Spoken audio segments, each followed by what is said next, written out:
Good morning everyone, welcome to a very wet Djuma this morning. My name is Mark and we are sitting under a cover at the moment. We've got some pretty bad weather.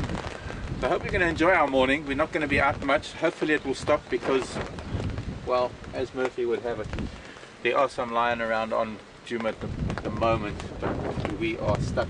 I can see pretty heavy waves of rain coming in and there's a pretty strong wind. We're going to have to play it by ear. And we're going to have to play under the cover this morning, and that means that our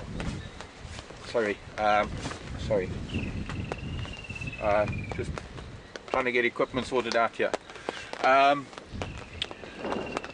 means that I want questions. Now, Alex is going to be joining me as well, or we're going to be swapping over just to give each other a break.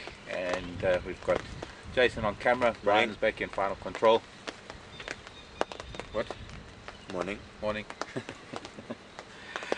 So we'd like some questions that come in, and it'll be more like a question and answer session. And if we get a little bit of a break in the weather, lying not too far away from us, hopefully we'll be able to go and get to see them.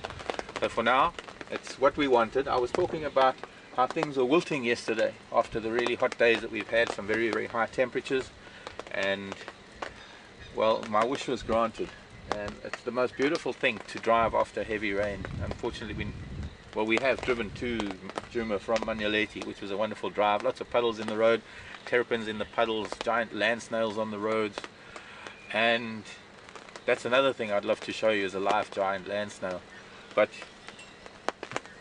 we just have to hope for a bit of a break in the weather. Not going to happen in the next 5 minutes. It is summer, it is the wet season. We have a wet summer in this part of the world. There, part of the country further down south, a place called Cape Town, which is we call the mother city. Down in the Cape, it's a winter rainfall area, and it can be pretty cold. At least we have fairly warm temperatures with our rain. But this morning, with this wind blowing, a bit of a wind chill factor in the air, it is dropping the temperature considerably compared to yesterday. Now, for a lot of animals, this means that they need to get into sort of thicker areas where they're sheltered from the wind. They're not able to adjust their temperatures very well, like we do, putting on a jacket. So for some of them, it's a big adjustment to make from a very, very hot day that we've had yesterday and before to these cooler temperatures. I'd like to look around while we're at it. Can't really see much. Let's also see how wet it is in front. It was a bit too wet in front.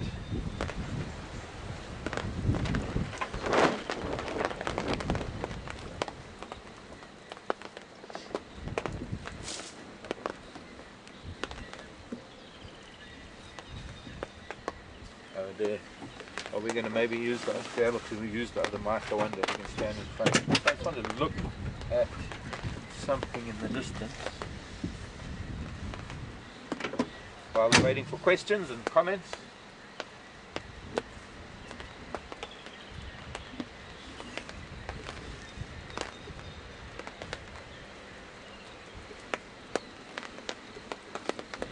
Thought I saw something, but it wasn't. It was just a patch of dry sand. Everything is wet, so it's a lot darker, and there's a termite mound in the distance. The top of it is so well sheltered that it's still dry under a bush on the leeward side. And my heart skipped a beat because it's the colour of a lion. Would have been fun to have a lion behind us. Well, that's also possible. Those cats that are not too far from us, might be possible that they walk along this way. Cats do tend to get active in rain, but it's not a hard and fast rule. I've seen both cats curling up and bearing the brunt of the rain and the cold weather, and I've also seen cats running around hunting or just moving along in the rain. So there's not a hard and fast rule about what cats will do or whether they need to go and find shelter.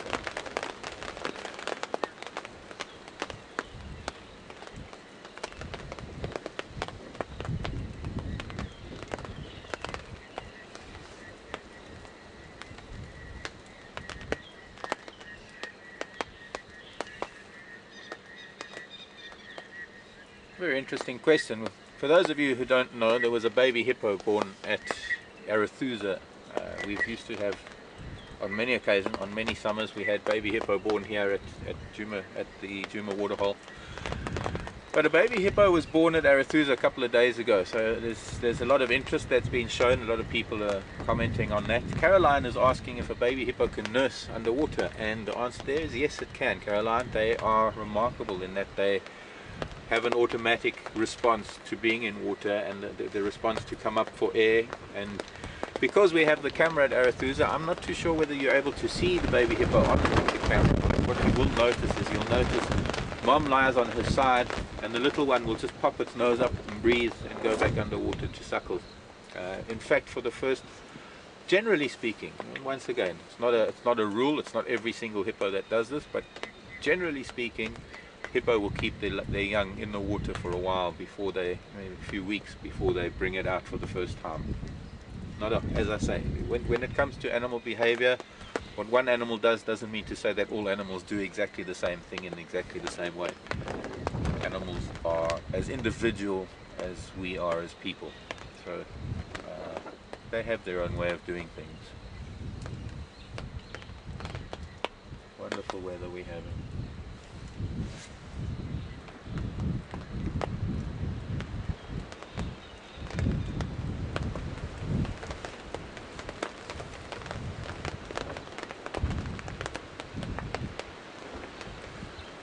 To remind you, we do get questions on our Twitter feed, and that's #SafariLive. Joe sending a question through Twitter, wanting to know where all the animals go when it rains. Well, Joe, they don't really go anywhere. There isn't really anywhere to go. This is a vast area of African bushveld. In terms of shelter, yes, sometimes they will find shelter behind on the leeward side of bushes or in thick bush where the wind is blocked. It depends on how cold it is. It depends on how stark the temperature difference has been between the very hot day like yesterday and today being rather cool. But it's not that they really go anywhere. They tend to just hunker down where they are. Some of them don't even bother. Some of the big pachyderms, like hippo cannot come out grazing, but buffalo and elephant just tend to carry on doing what they normally do. They tend to ignore the rain a lot. They might perhaps stick to thicker bush because it is a bit more sheltered, but over my lifetime of watching wildlife and being in the rain with wildlife, it doesn't necessarily change their behavior at all. I've seen them carry on regardless and do what they normally do even when it's not raining. I would imagine though, after a night of rain that we've had and after a hot day yesterday, that a lot of animals are taking shelter. And normally we would find a bunch of animals out here on the open area where we are, this open plain we call quarantine, and right now there aren't any of the usual suspects out here. The wildebeest, zebra, impala, warthog, they are probably all in thicker bush because it is a bit cold. Animals are able to, just much the same that we get goosebumps, animals will get goosebumps. And what it does is it raises the hairs on their body, and it increases the amount of air between the hairs, which helps them with the insulation of their body. So there are natural defenses against cooler weather. I think it's called piloerection. I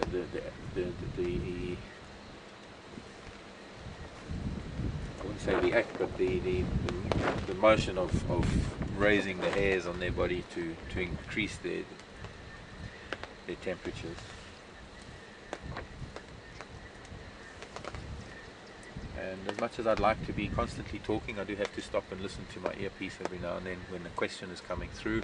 Questions can be sent, emailed as well, questions@WildEarthTV, and those will be monitored by Brian back in FC, back in our final control.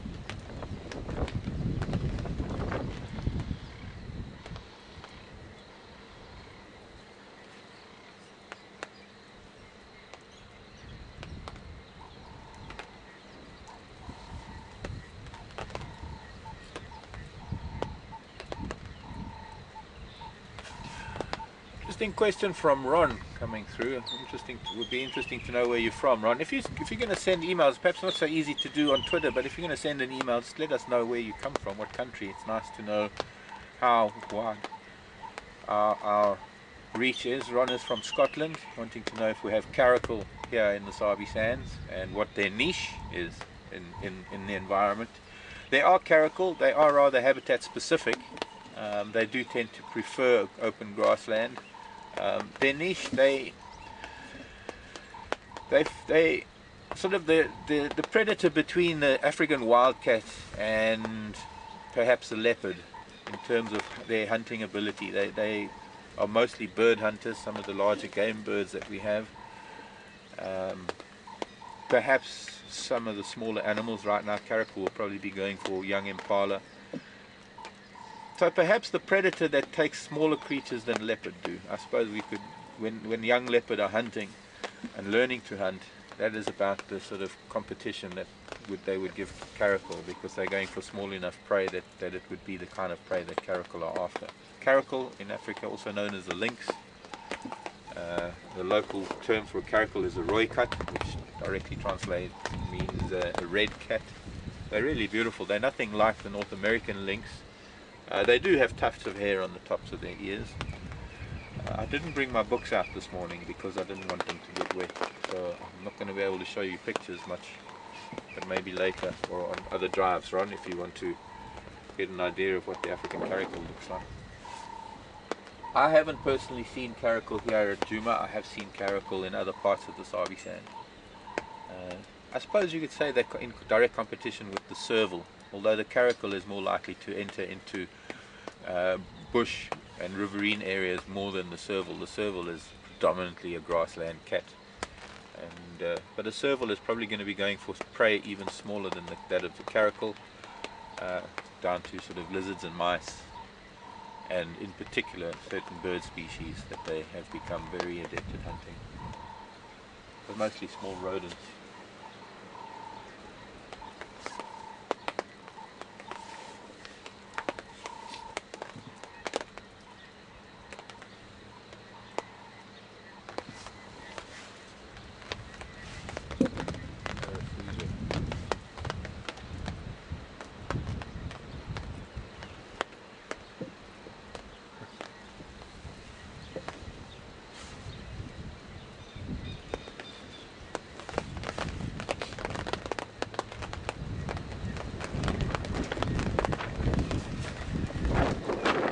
Morning, Kay wanting to know if this little shelter that we've put up has been disturbed by animals at all. Well, there are some of the pegs that have been pulled out, whether that's from wind or from animals. I can't really tell. It's pretty well vegetated, the ground. It's very difficult to find tracks, especially since it's been dry. But I don't believe so. I don't know what it looked like when it was first put up, so I don't know if some of the tears or some of the grommets that have broken through, I don't know if that's from animals. This one was broken down, the one behind me. The grommet was torn through. I don't know whether something pushed on that, maybe the wildebeest, who knows. But unless we see it, there's not real way of telling, or unless it's completely flattened like it would be if one would think that an elephant would do that. But elephants are actually, it's not in their nature to do that kind of thing. Elephants tend to leave human structures alone completely. I've lived with elephants for many years, even in small tents, little in fact just tents that are virtually just mosquito nets, and I've seen elephants stepping over guy ropes and moving around chairs and tables and not knocking them over. I've even had an elephant at home accidentally bump a table and fell over, and he actually picked it up again. I think that was even caught on film by some friends of mine. He was brushing the edge of the thatched roof, and his back leg was swinging, and it just happened to bump a table, and he turned around and he actually uprighted the table again. Whether that was just curiosity or whether it was an intentional action, I don't know. Fortunately nothing on the table at the time. But they are very gentle creatures, and they're very well aware of human objects, and they tend to avoid them. Very different to areas where elephant have become a little bit of or there's a conflict between elephants and humans. Areas in India where elephants are learning to actually break down the walls of mud huts or very basic buildings, able to get into grain storages and things, just because they've learned.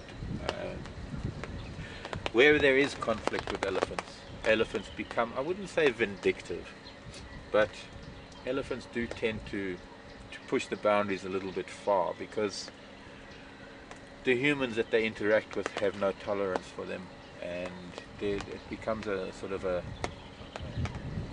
quite a negative relationship, where the humans try their very best to keep elephants away, and elephants try their very best to come and raid human crops. Elephants don't quite understand why all their vegetation is taken away, and in the place are corn or pumpkins or watermelon, different types of wonderful tasting foods are put in the ground in great numbers, and elephants tend to raid crops. That's where the conflict comes in, and when they get chased away, they'll come back at night and try and get their trunks on things. Some wonderful work has been done in parts of Africa, particularly Kenya, where either chili powder is used in the edges of crops, but one of the most effective is actually beehives. Using beehives around crop areas where elephants have access to rural populations, slash and burn agriculture and small agricultural subsistence farmers. And I think it's probably about the best idea I've ever heard. There is such a shortage of bees in the world at the moment. There's a shortage of honey, but it's the bees that are more important than the honey. For me, it's the honey, but in terms of fruiting and in terms of human food and pollination of flowers and just the regeneration of vegetation, of flora, bees are exceptionally important. There are many other types of bees, but most of the other types of bees are solitary. There are not that many types of bees that are communal the way the honeybee is, and it's probably one of the most important insects in our lives. If bees disappeared off of this planet, we'd be starving within a year. You can imagine none of our fruit trees would be growing fruit. I think there are parts of the world where people, laborers, are hired to merely pollinate flowers by hand to get fruits growing because the bees have disappeared.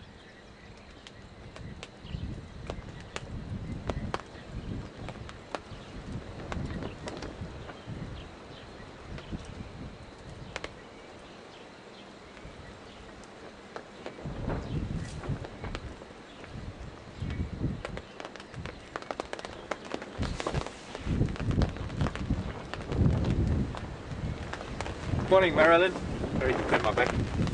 Marilyn and a few others asking whether I wear shoes on rainy days. I think especially not on rainy days. Rainy days is like walking on a carpet. The ground is so soft, and of course I can't resist splashing in puddles. That little boy in me will never grow up. Walking through puddles and squishing mud between my toes, there's nothing better. In fact, it's probably the time when my feet are the cleanest is when it's raining, because the sand and the substrate gets washed clean of dust and dirt. And even if they get very, very muddy, muddy is a very clean. It's amazing how you can clean things with mud, especially sandy mud. Often clean pots when we're out camping, and we've got a lot of stuff stuck to the bottom of a pot. Best thing is sand as a scourer. Oh, damp and chilly.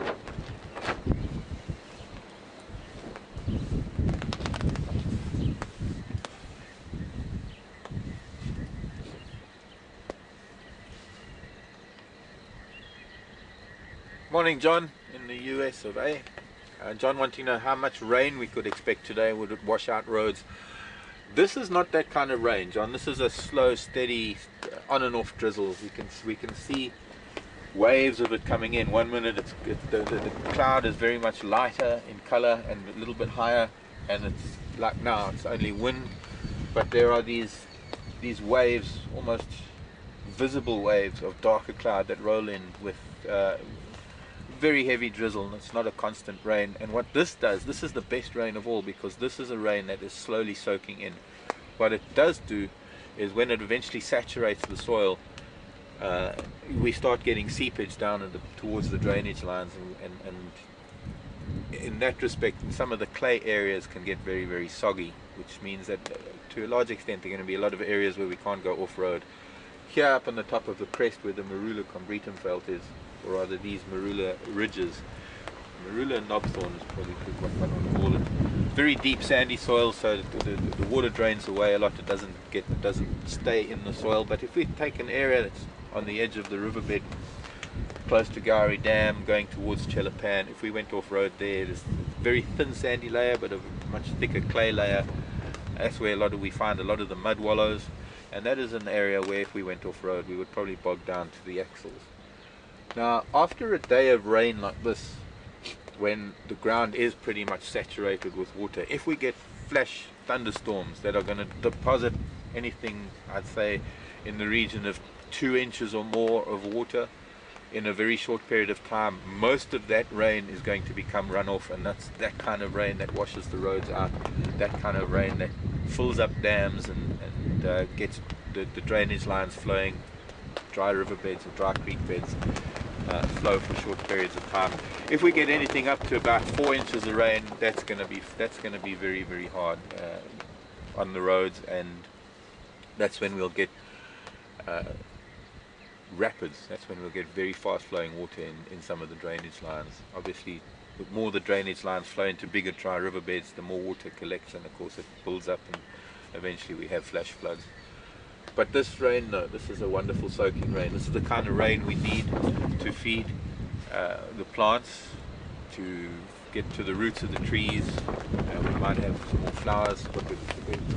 What it is going to do is it's going to raise the height of the ground cover by a few inches. Up until now, it started growing, and then it reached a spot it reached a point where to grow any more with the kind of heat and the kind of weather that we've been having would have been counterproductive, because it just means more plant to provide water for. So plants tend to pause for a bit. Now with this soaking rain, they're going to shoot up and become a little bit taller. There's going to be a time soon when where we are now, it's only a lot of this is sort of calf height. There'll be a time when a lot of this vegetation around our quarantine is going to be knee height. You'll be able to hide a leopard in it. It's nice now. It looks like it's actually stopped, but it's a little bit dicey to go out. You'll see how long this holds. Another question coming in.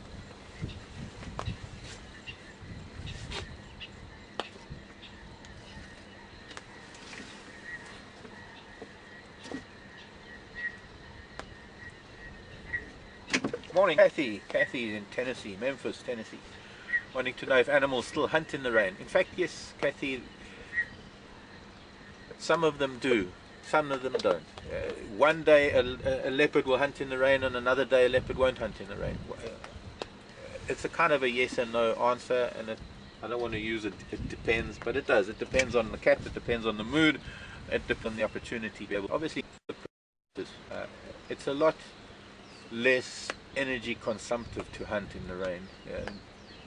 If anything, it helps to maintain their body temperature by going out on a hunt, and perhaps a little bit easier for some things. I have known lion many years ago, a pride of lion that used to especially hunt giraffe in the rain because it was muddy and slippery, and they would know how to bring a giraffe down. They would know how they would hunt in a specific area, and if there was giraffe, they would go for them, because all they had to do was get a giraffe down. And a giraffe running in slippery clay soils is a giraffe that can slip very easily. And well, it's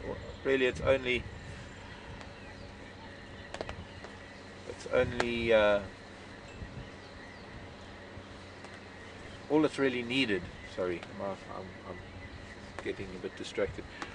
All that's really needed is to get a giraffe on the ground, and it's relatively easy to kill the giraffe. I think it's in a lot of cases where lion are trying to hunt giraffe are very fast, and as long as they can stand up and they can kick, they can pretty much get away from lion. Many giraffe carry the scars of that very thing.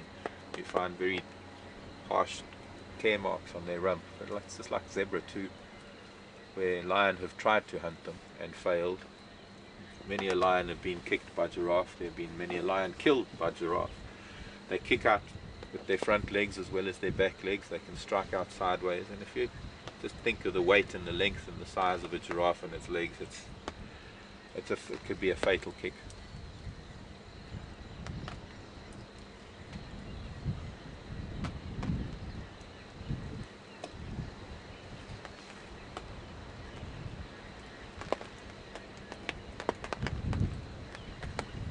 A few questions about elephant. I believe a few questions on elephant.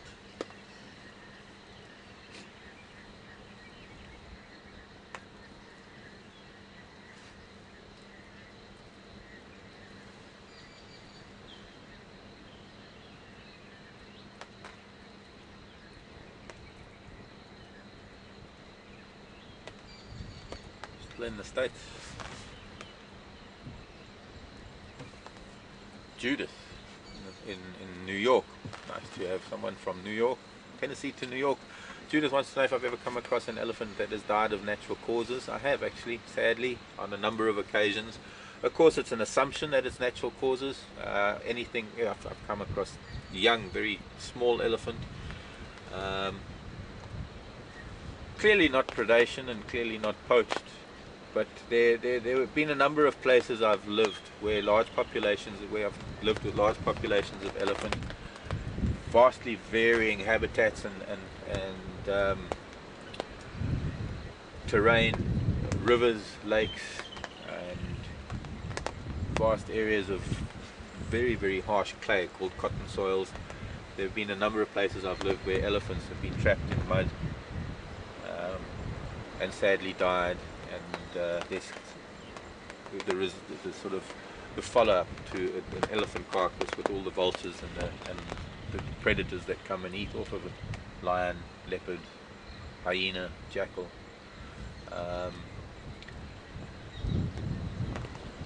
Everything has to live and die. Not everything gets killed, so there are often animals that die of natural causes. An elephant, because an adult elephant doesn't really have a predator, almost every elephant does die of natural causes. I suppose the question is, have I ever come across it? And I suppose the answer there is yes. Then it's not a fun thing to see. It's quite sad, but it is a fact of life. It's something we just have to accept.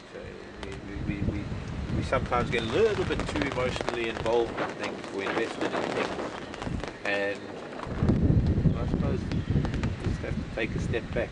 It is natural for things to die. It's not fun when they do, especially if you know them. I think that's the harshest part of it all, when you get to know animals and you do develop what you might imagine as a bond. I don't know if it's reciprocal from the animal, but there have been elephants that I've lived with that I know that there's been a bond, because I've the way that they behave around me as opposed to other people, and the fact that they would actively seek me out, or come and visit me at my tent, or spend time with me under the shade of a tree, and never broken that barrier between a wild animal and being a human, and trying to touch the animal, and the animal has never actually tried to touch me. But some of the elephants that I've lived with, clearly having some sort of relationship with me, different to the other people that I lived with. I guess that's also my perception.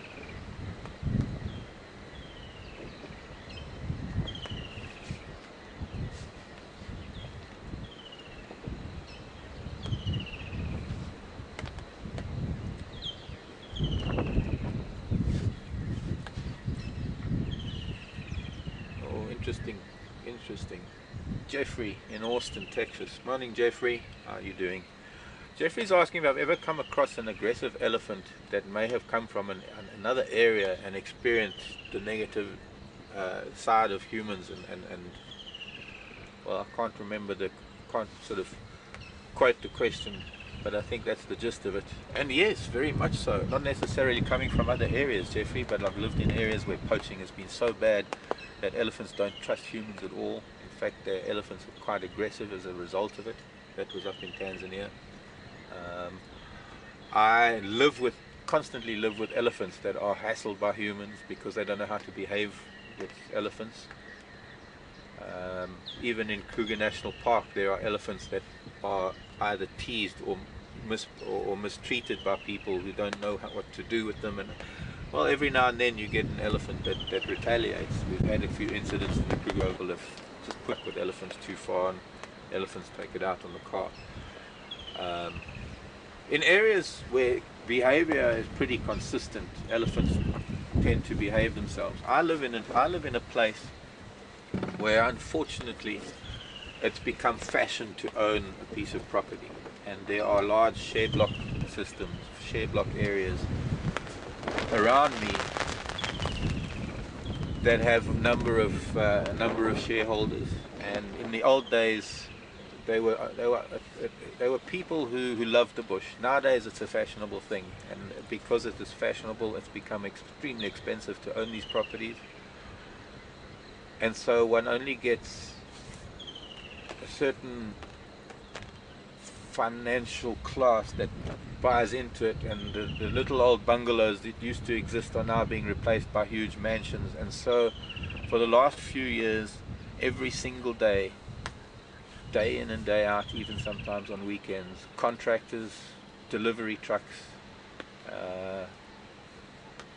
of every size and shape, delivering sand, bricks, thatch, anything that needs to go into the reserve to build a house, ply the road, the main road into the reserve. The road is about, let me think, in miles, probably 40 miles long. And so especially for those vehicles that have to take materials and builders and contractors that far into the reserve, they have to go in every day and they have to go out of the reserve every day. So to add not only that 40 miles into the reserve, or sometimes 20-30 miles into the reserve, they've got to get to the reserve, so sometimes they have to leave exceptionally early. They've got to get to their workplace and try and put in a full day's work building these big mansions with air conditioning and swimming pools, and they have to be out of the gate at a certain time. And because of that, they rush, and because they rush, they aggravate the elephants to no end. And I have to deal with those elephants every single day of my life. And fortunately, they know my Land Rover, and very often when they're getting angry at the other vehicles, they won't get angry with mine.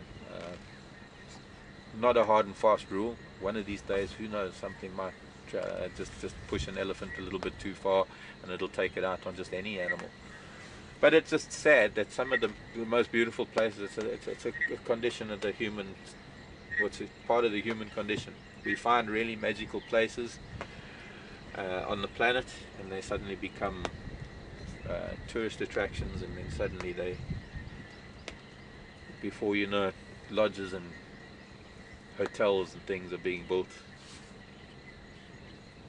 Eventually takes away the very thing people went for in the first place. I'm sorry if I'm sounding cynical, but there's got to be a limit to how much people can build and how much that sort of thing can go on. Because eventually they're just going to it's not going to be a game reserve anymore. It's just going to be a suburb with animals walking around. And then of course you have the conflict with animals, because people will have children. What makes it worse also is that people insist on still trying to ride their mountain bikes or go jogging, and they'll have the husband or the wife driving behind them, and there have been incidents where the animals have objected to that kind of behavior. Although it's illegal, it's not allowed, people are so obsessed with their fitness that they are compelled to have to run or jog or ride their bikes every day. And it's kind of a selfish behavior, because it stresses the animals out a lot more. It's a lot more invasive in terms of their personal space than vehicles. But this is all my opinion, not the opinion of others. Back to Ron in Scotland. Morning, Ron. Ron's on our time.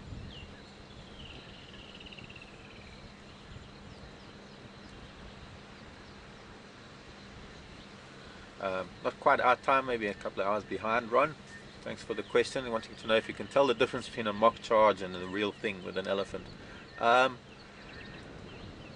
Yes and no. Sometimes a mock charge, it depends on how you behave as a human, and whether you're in a car or on foot. It's not an easy thing, because you can have an elephant that is doing a mock charge, and what you do can depend on whether it turns it into the real thing or not. Generally speaking, and it's not easy to speak generally about this kind of thing, because I don't ever want to sort of give advice or say something and then somebody has an incident and said, oh well, and they might say that, well, Mark said that when an elephant is doing a mock charge, this is what it looks like, and it turned out it was a real charge. I want to stress it's a behavioral issue, and animal behavior is a random thing that cannot be predicted. But generally speaking, elephant that means business is going to be running, probably ears are tucked in, sometimes they're not, but ears tucked in, trunk tucked in, trumpeting and with intent. There's body language where you can see this elephant is not going to stop. Very often, mock charge is not really the greatest word to use, but a warning charge where an elephant would stop, ears would be out, trunk would be up, and there's a different kind of body behavior. I think for me, when I'm looking at elephants, and I haven't had a serious charge from an elephant for a long time, not since a few years ago in East Africa. When you find elephant and you're viewing elephant, if you're in your own car or you're out and you happen to encounter elephants, the key thing is to not approach them too closely, to watch their body behavior, and most importantly, to find a place that you're not blocking their path, you're not directly in their way, and to stop and switch off a vehicle and to sit quietly. Even to take the time to see how they're going to behave before you switch off. To stop the vehicle. If they continue, they might turn to look at you, and they might spread their ears to listen. But the key thing is, when you see elephant and you stop, if you don't have an elephant coming for you immediately, the chances of an elephant making a charge after you've stopped is actually very, very slim. So the idea would be to switch off even if they come close towards you, and especially if you even have an elephant that does appear to want to do a charge after a while, it's an indication from the elephant to move away. And very often it'll just move a few steps towards you, kick some sand in your direction, and flare the ears. Sometimes, and in most cases, they do the head throw movement. They throw the trunk and they flap the ears against their shoulders. They make a noise. They're a big show of force. And very often that's a sign to say that they don't want you there, or that you're too close to them. But at the same time, if you ignore that body language that is not very threatening, but it's more a go-away body language, kind of sends a message to the elephants that you don't really know what they're talking about. Just to emphasize once again, not every single time the same thing happens. It's something that you just can only develop over time, having spent so many years with elephants. I can only say that one has to learn how to read them, and before you can get to know them that well, you just got to by spending time with them, keep your distance and show them some respect. And I think the key there is to stop and switch off and just sit quietly, and then they will calm down. Of course, you can't do that with every herd of elephant in every game park in Africa, because elephants behave differently. Every elephant behaves differently, and even the same elephant will behave differently on different days. So even if you get to know an elephant, one day he might be fine and he might walk up to the vehicle. That's another thing. If an elephant wants to walk close to the vehicle, that's fine with me. I will let him. I've had elephants touching the vehicle. I've had an elephant standing in front of the vehicle, slapping the front of the vehicle with his tail.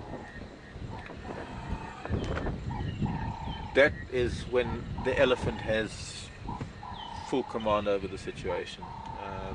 It's when you start the car and it's when you do things that irritate the elephant, especially trying to get close to an elephant.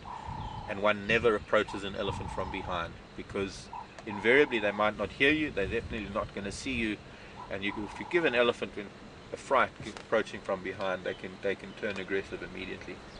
So even the same elephant on one day that might come up to the vehicle and browse and graze next to the vehicle, on another day he might have a little bit of a a mood swing.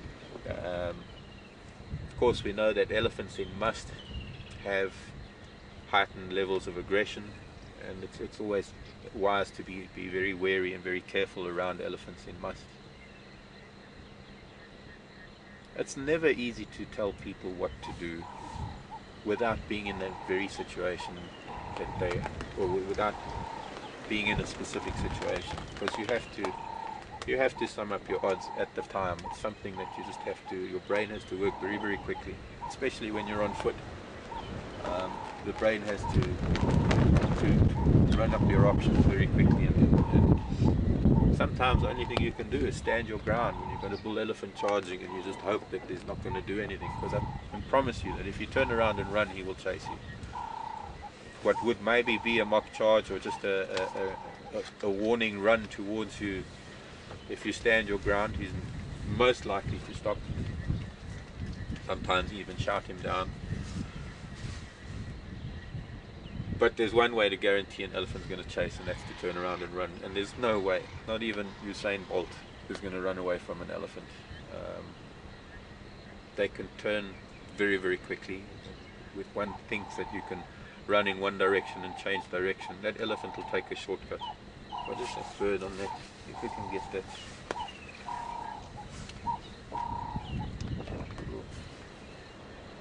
Oh, it's a redback shrike. Off he goes.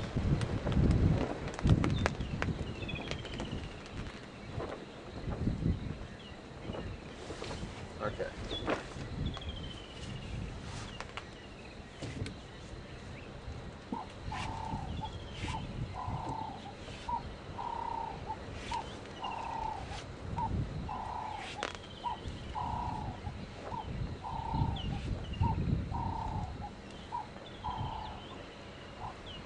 Diane in Chicago. Morning, Diane. Very interesting question. I should think of another way to describe questions. Every question comes through. Very interesting question. A follow-on from Fireside Chat, I was talking about adaptability or animals' ability to adapt to changing conditions. And Diane's asking about tuskless elephants. Noticing that there are an increasing number of tuskless elephants on some of the wildlife camps. Tusklessness is a gene, and unfortunately, because of excessive poaching over the years, particularly in areas where poaching has been so rife, that tuskless elephants have been left alone, and most of the tusked elephants have been shot out. It's only the tuskless elephants that tend to breed, and so they pass on that gene. It's not a conscious thing amongst elephants to breed tuskless, but it's just an adaptation. I don't want to use the word evolution or evolutionary, but it is merely a consequence of selection, and it's not natural selection. This is human intervening, or selection as a result of human intervention. And in areas of East Africa that I've lived, there are perhaps a higher number of tuskless elephants. There are tuskless elephants here. There are a couple of matriarchs I know that are tuskless. I've got a matriarch at home that I'm sure probably brings her kids down here to the Sabi Sand. That's a wonderful old lady. She's very calm. Not necessarily tuskless meaning that they don't have tusks. What it could be is that they're just very, very small. They just haven't protruded, they haven't grown out. The incisors might still be in the jaw, but they just haven't grown.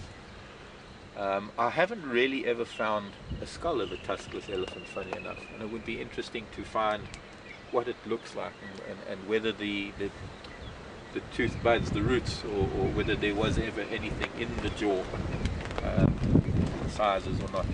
Because the tusks essentially are the incisors, the front teeth, that have modified to become tusks.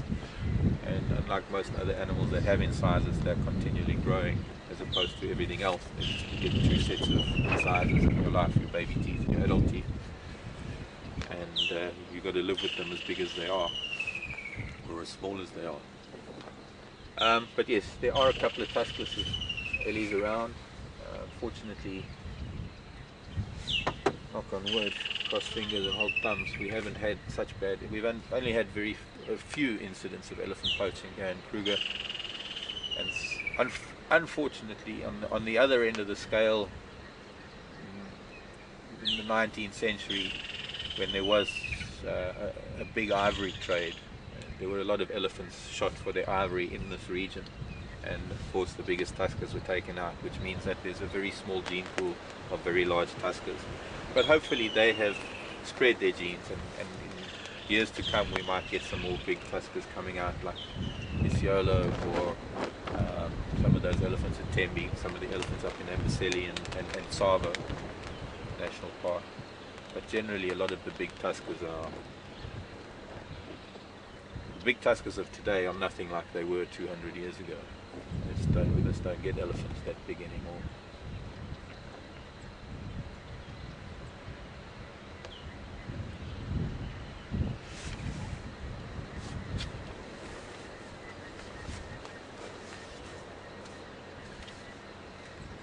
John in South Carolina. What's the town in South Carolina? Wanting to know what happens to the Greenville, South Carolina. Hi John, Greenville. And wanting to know what happens to the tusks of elephants who die of natural causes out in the bush. You're seeing something? Some movement. Pardon? Some movement about 1 o'clock between those trees. It's in fire. Is it?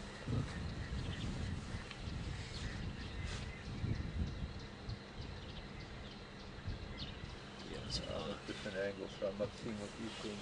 It's in Impala. Impala. Okay. If they're far away from roads and they aren't really seen by anybody, they're just going to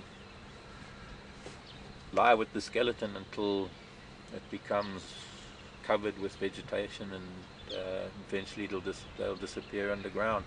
Well, eventually they'll just get covered up by vegetation and soil, and who knows. Generally speaking, there are always aeroplanes, helicopters flying over national parks, particularly certain times of the year. The dry season in particular, towards the end of the dry season, it's vital to do game counts, and the Kruger Park does an annual game census when they fly helicopter and planes in grids to cover as much of the park as possible to try and get an idea of animal numbers, and invariably carcasses and skeletons are found, and if tusks are found, they get taken in by the national park and they're stored in a big vault. There are vast stores of ivory in many countries, and a lot of speculation and controversy surrounding these countries releasing this ivory to the market. I think Zimbabwe did something like that recently. Back in the late 80s, Kenya, in an attempt to stem the poaching and in an attempt to make a point to the world, under the guidance, or rather the directorship of Richard Leakey, decided to burn a stockpile of ivory instead of releasing it onto the market, to try and send a message that ivory is worthless. It worked for a while. It certainly did. Funnily enough, as soon as ivory was back on the market, it was an open day for poachers. Nowadays there's just no control, and elephants are being slaughtered at a rate that is beyond comprehension. Up to 100 elephants a day are being slaughtered in Africa for their tusks, and this is just greed, and funny enough, not so much the Western world but in the Orient, for ivory. Even in the Philippines, where sadly religious icons are being carved out of elephant tusk, and the more money you spend on a religious icon, the more committed to the church you are, and this is just a misguided belief that is destroying our planet. I don't get the whole money thing. I really don't. I don't get the whole using animals' parts as status symbols. It's just beyond me. To kill an animal the size of an elephant, just to kill an elephant, period, that soul, that spirit, just for 2 teeth. A rhino, magnificent rhino, I don't get it. Just for a little bit of keratin on its nose. it's beyond me. But then I'm sure a lot of you feel the same way. I just wish this is something that somehow we can change the mindset. I think that's what we need to do. The whole planet needs a complete paradigm shift. Wrong. Okay, next question. More light-hearted, I think. Getting morbid.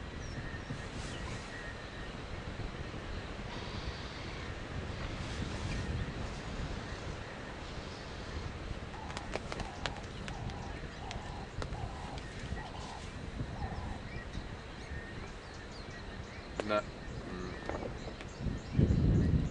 Cholesterol, phenol, and cresol. This is from Vivian in Chicago. The substance that the secretions, the temporal gland secretions in elephants. I've also read another article that RC in the Netherlands sent me that describes the not so much the actual chemicals, but I mean it's testosterone. There's tetrahydrotestosterone. There's androgens. I think it's pointless throwing out a whole bunch of chemicals and names because it's going to be meaningless to most of us. But it's pheromones, and in bulls it's testosterone, androgens in females, and the phenols, all of the actual chemicals that make up the liquid secretions have a very distinct purpose. And in bulls it's the scent of the must secretions, the gland secretions that will either suppress the must in younger bulls to prevent them from coming into must, or what it will do is it will actually send messages. It's for communication purposes. It gives the females an idea of the status of the bull, because the stronger the must, the higher the status of the bull, and a lot of the matriarchs would prefer to have higher ranking bulls mating with their females than younger, more inexperienced bulls. In females, temporal secretions are more a result of stress, particularly at times when males are courting or males are testing for estrus cycles. And I guess the scent of a female's temporal gland secretions are a message to males to assist in their assessment of a female's readiness or a female's acceptance. But it is interesting. I mean, if anyone is interested in the actual chemical substances, I'm sure we could provide links for that. But it's way over my head. I'm not a chemist, and the chemistry of it doesn't. It interests me, yes, but it's stuff that sort of goes way over my head. It's getting cold. I think it's time I'm going to introduce you to Alex, and Alex is going to take over for a little bit. You ready, dude? So Alex is going to come and chat to you for a while. I'm just going to take a little bit of a break, and I'll see you a little bit later. Thank you. Welcome. Thank you. Just get my earpiece in.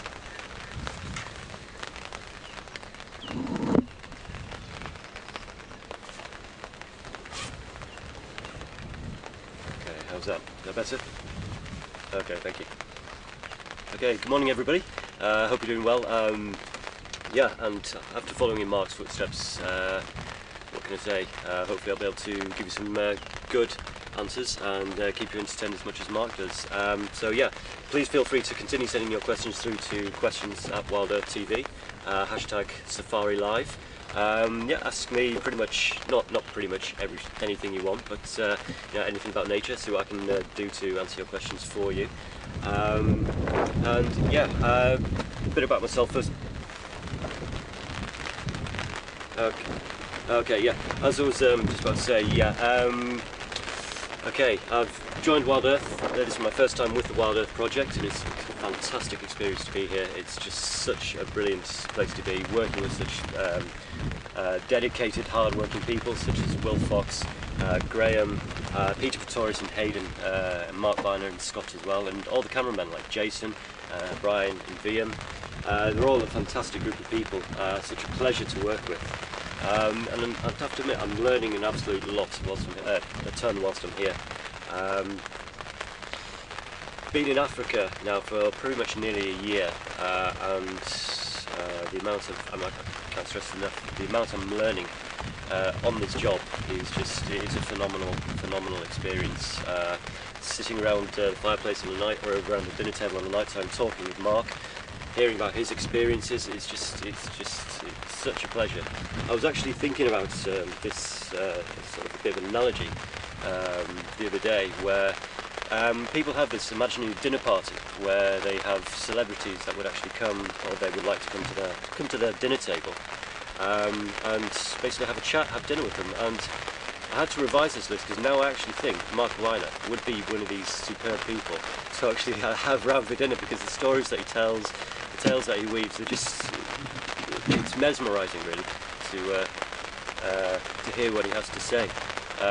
Unfortunately, the rain has started again. I was actually going to make a bit of a joke before starting the drive this morning, just to say that we're no longer in South Africa.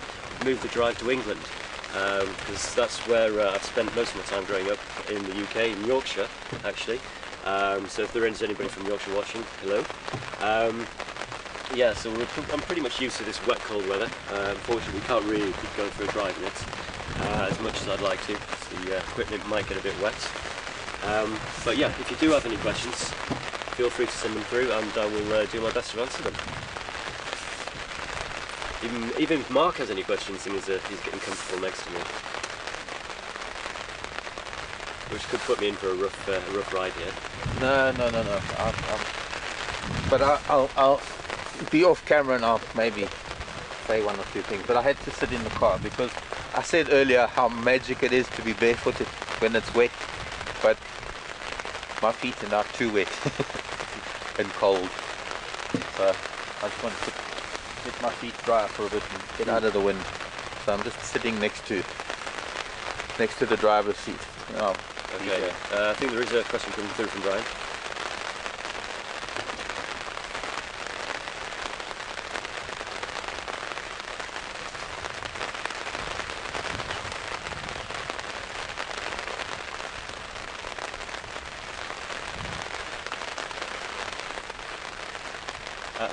Good morning, Stephanie on Twitter. Thank you for your question. I will be assisting with some of the drives, yes. Predominantly when people need a bit of a break. I'll be basically being their respite. While Scott's away at his wedding in Cape Town, I'll be taking over Scott's drives for him. But yeah, I will be doing some of the drives and taking you guys around the Djuma and Arathusa reserves and seeing what we can find and looking for the animals. So yeah, I will be doing some of the drives, yes, definitely. And I'm really looking forward to it actually. I've been... Sorry, is that Christy on Twitter?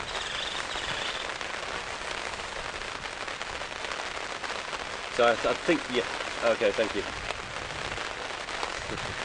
Okay, good morning Christy on Twitter. Where I'm from, it's a bit of a long story really. I was born in Toronto in Canada many moons ago, and then was relocated to the north of England in the UK, a place called Carlisle. Lived there for a few years, and then predominantly spent the majority of my youth growing up in York. So I do actually probably classify myself more as a Yorkshireman more than anything else. So maybe that's why Will Fox gave me the job, so he could have a fellow Yorkshireman on the team. So yeah, pretty much consider myself a Yorkshireman more than anything else. So nice question, thank you.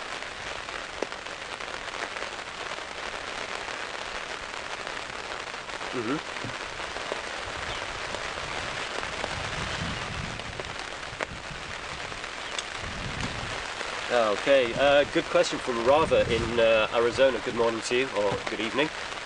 Do I have a favourite animal?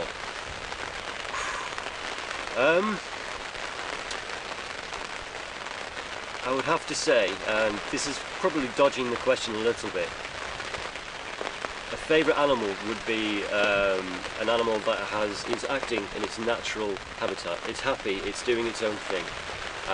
Rather than any specific species, an animal that's able to live its life in its own way, doing it what comes naturally to it. whether that is as a, I don't know, like a Labrador as a pet, or a cat, or even an impala, or any of the birds. So yeah, it is a bit of an ambiguous answer, but any animal that is behaving naturally is probably my favourite animal. So yeah, that's quite a nice question, that. Thank you. What about honey badger? Yeah, last night after we finished the drive, we went to power down one of the repeaters. I've been here in and out of Africa for probably about 5 or 6 years now, and I've never seen a honey badger. But last night, finally got my chance to see honey badgers. We switched off one of the signal masts on the way home as we were racing past to try and beat the storm so we didn't get too wet. And out from the undergrowth scurried not one, but 2 honey badgers, two sub-adult honey badgers just scampering down the road ahead of us. Fantastic sighting, and I think they wouldn't basically get off the road for about 100 metres, 150 metres. Fantastic sighting. It was a superb first experience to see them. They were just such lovely bundles of fluffiness, I guess. These 2 little honey badgers. They were really lovely. But yeah, that was my first honey badger experience, which was quite a special one for me. Okay.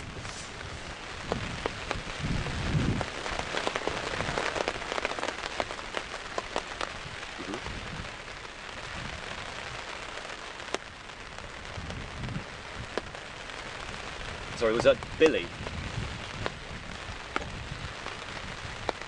Okay, thank you. I'm just going to adjust this more.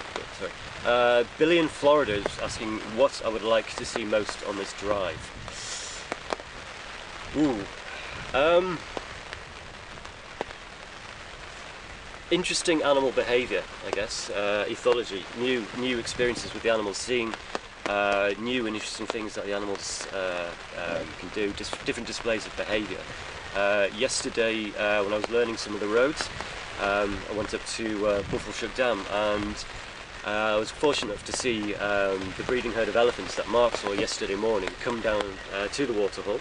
There was a fairly sizable pod of hippos already in there, so I just thought I'll see what happens in here. I mean, obviously I've seen hippos and elephants interact before, but I was just curious to see, because there was quite a lot of young elephants in this group. So I was just a bit curious to see how they would push their luck with this sizable pod of hippos.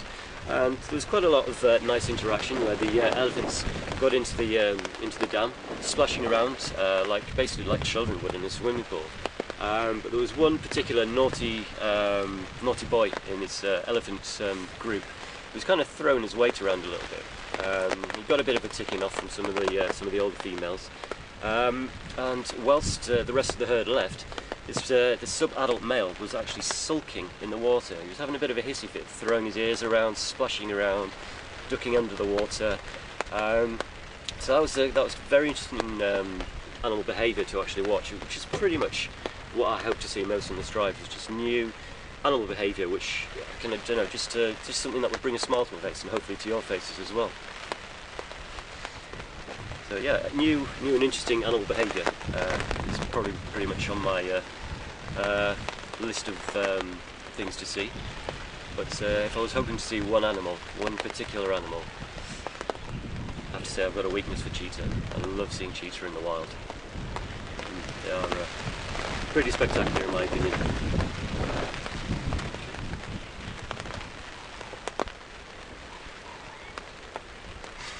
Uh-oh, okay.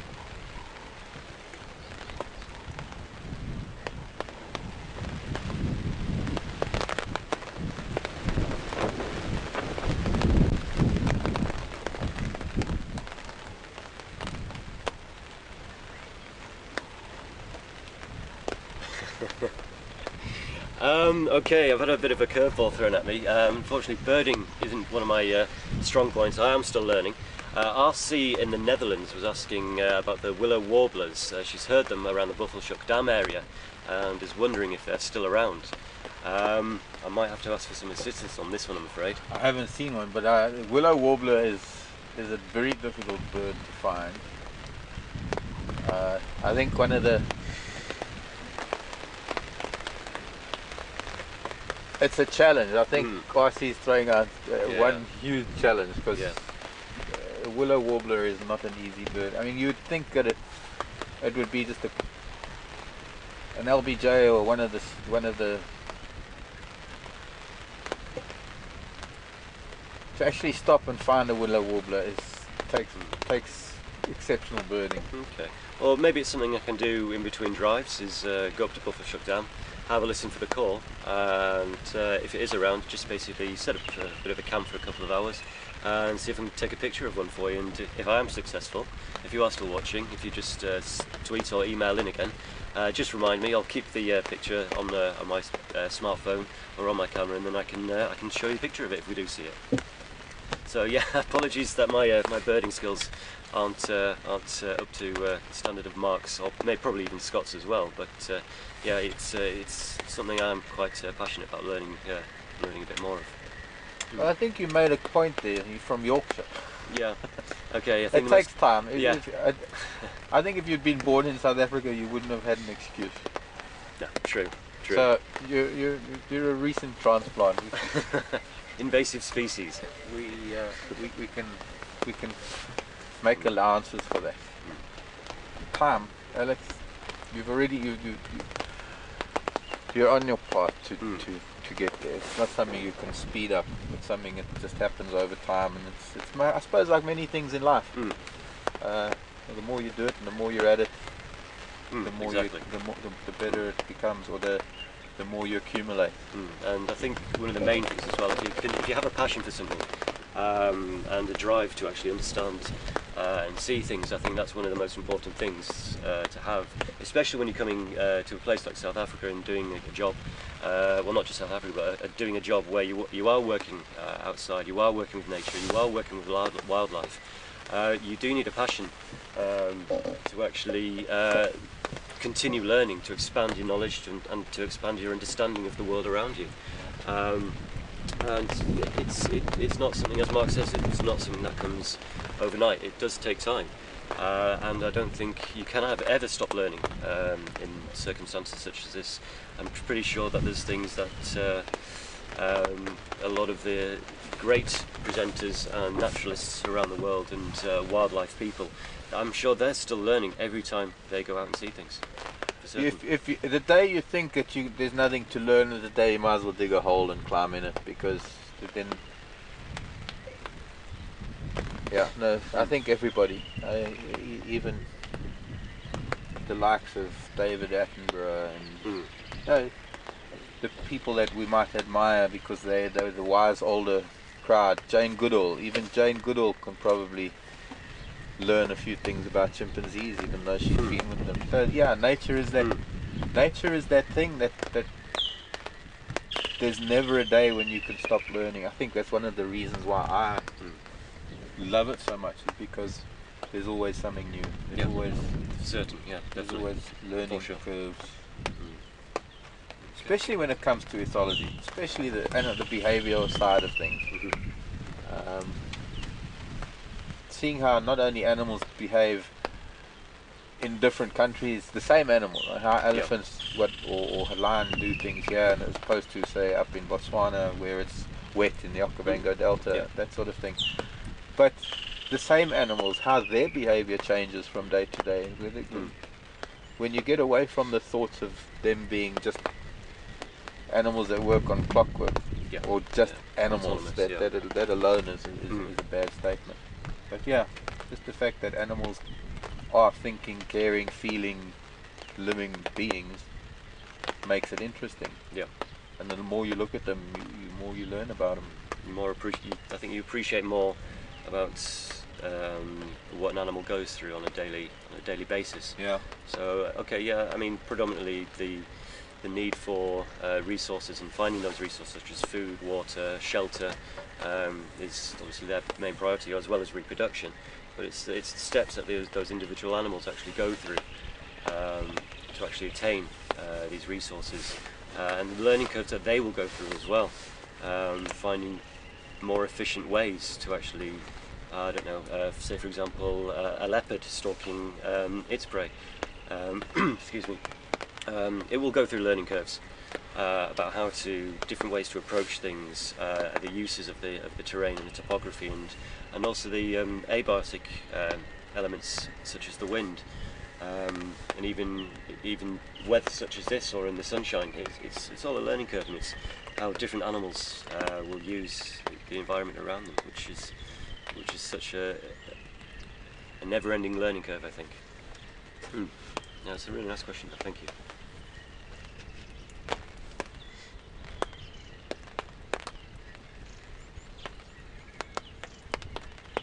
Okay, question from Ron in Scotland. Do I have a background in ethology or animal studies?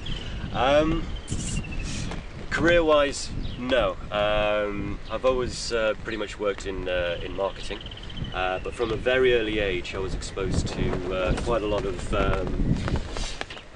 animal activity, whether it was quite a lot of pets, or going to various zoos, or going out into the going out into different areas of either Canada or in the UK. Just going out and experiencing some of the wildlife, and it's kind of a background which has taken a bit of a back shelf for a while, and then I finally made the decision a couple of years ago to actually come out here and pursue more, I suppose, self-fulfilling ambitions. So a bit of a background to the wildlife side of things. Yeah, I used to go out into in the forests in Canada with various family members, and just go hiking in the woods, and then in Scotland again, just going for hikes, seeing what animals and wildlife there was, and just kind of spending time in nature. So not really a massive background in wildlife, although towards the end of my time in the UK I have been studying towards a zoology diploma, which was very, very interesting. Kind of gives you a lot more insight into where the smaller things work, and gives you a kind of better, I can use the word again, insight into how everything seems to be interconnected, and how everything kind of developed into what we see around us today, which is just fantastic, really. What's my plans going forward? I'm going to have to use a bit of a cheesy quote that a friend of mine once told me. Life happens when you make other plans. So you can plan to do all sorts of wonderful things, but yeah, just take life as it comes, really, and go with the flow as such. But ideally, continuing to work with wildlife, whether it's as a guide, maybe do some work within wildlife photography or filmography. Possibly even continue working for Wild Earth. I mean, that would also be a fantastic opportunity as well. But yeah, great question. Thank you, Ron.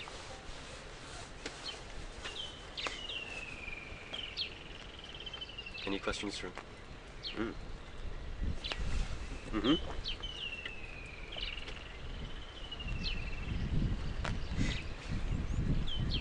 Ooh. Okay, interesting question from Paul in Minnesota. What's been my most memorable encounter with an animal so far? Okay,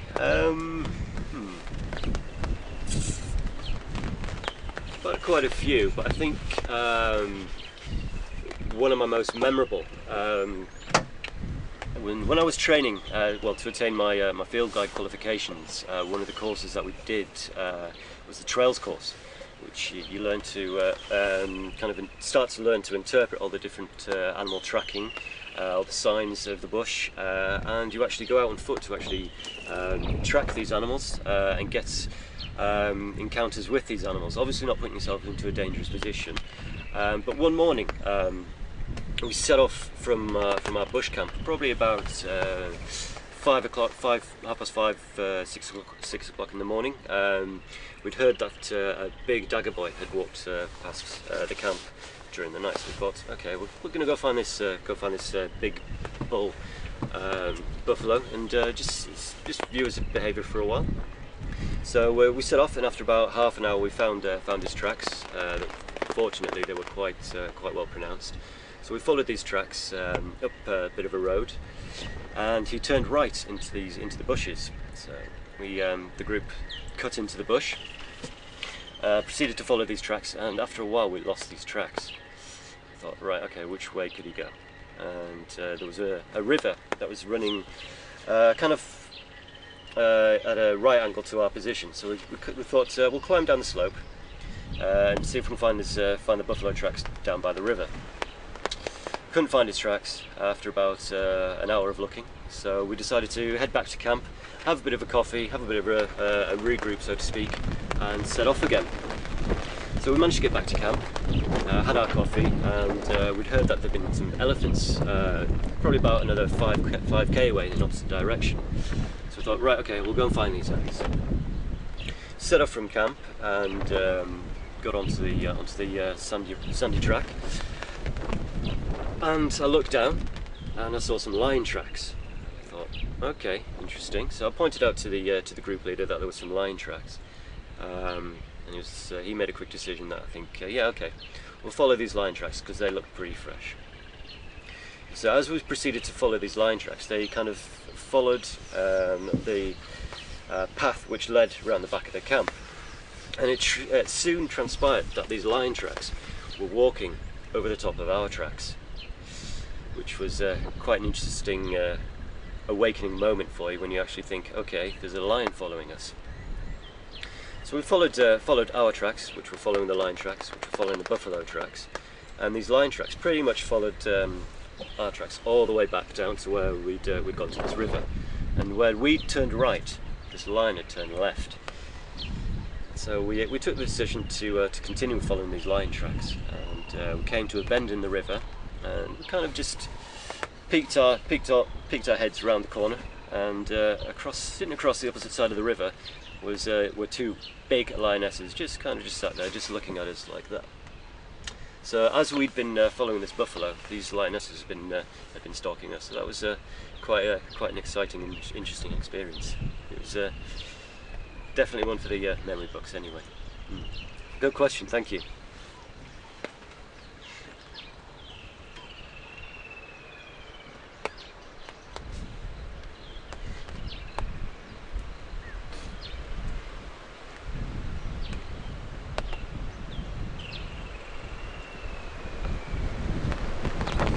What animal behaviour has surprised me the most, whether it's animal or bird?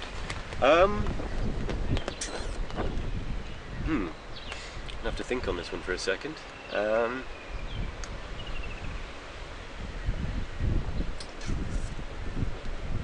What animal behaviour has surprised me the most?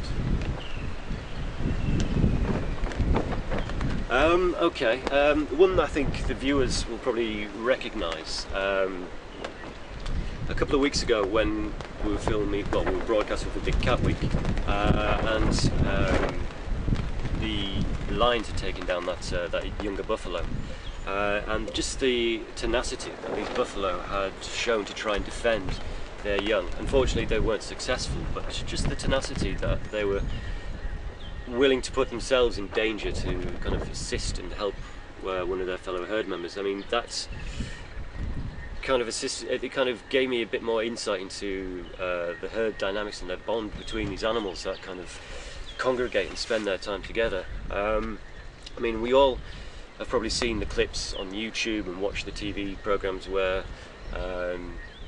herd members have defended other herd members who are being predated or being attacked, and it's just seeing that sort of thing firsthand and close up kind of just drives it home a little bit harder that these animals do have a caring bond within each other, which I don't think until you actually see it firsthand you can actually appreciate as much. But yeah, that was a really kind of good insight into some animal behaviour, which I wasn't fully appreciative of, really, I think. Yeah, so yeah, good question, thank you. Perhaps Mark might have one or two whilst we're waiting for some more to come through. I'm thinking. Thinking, okay.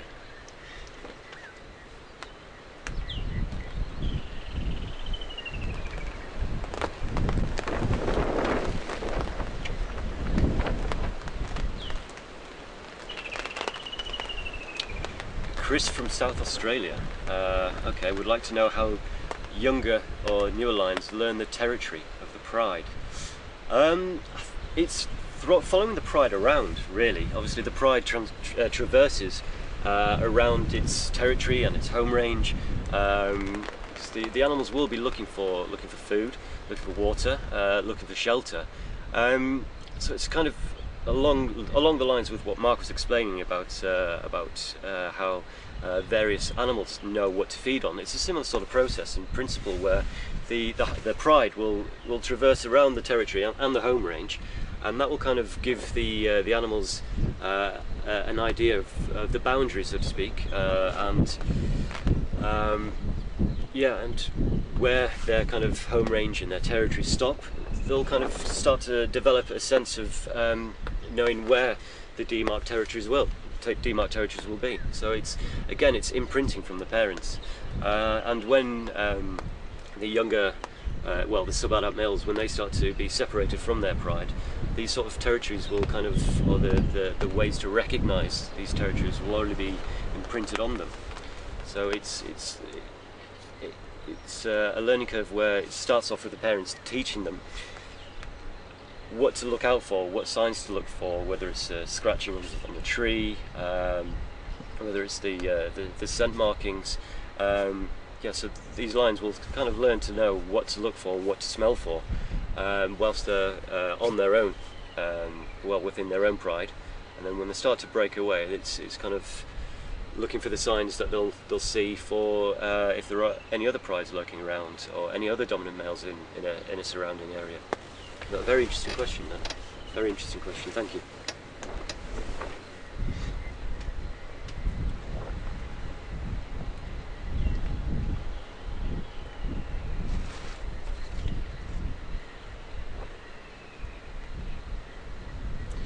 Ooh, okay, got a question from Ashley in Alabama. Good morning or good evening to you.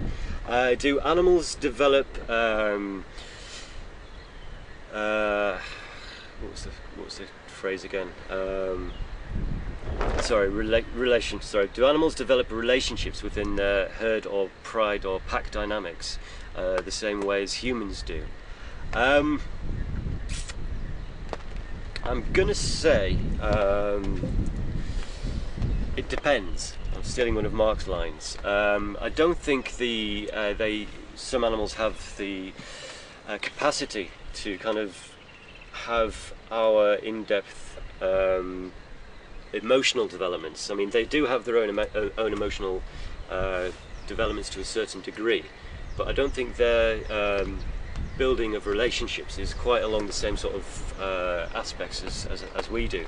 Obviously they'll have the hierarchies, which they'll have respect for, whether it's a matriarchal or you've got your oligarchy, which is the animals will have certain elements of respect for the strongest member of the group, but the social bonds such as friendships and things like that, I don't think they will be as strong as within human groups.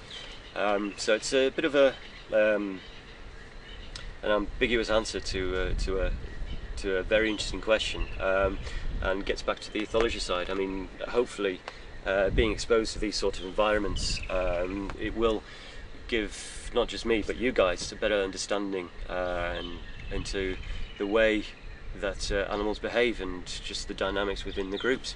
But long story cut short, I don't really think they have such complexities within their relationships as humans. But perhaps I'm wrong. Perhaps we just don't comprehend the animal kingdom enough to actually appreciate how these dynamics work. Good question, they're very interesting, thank you.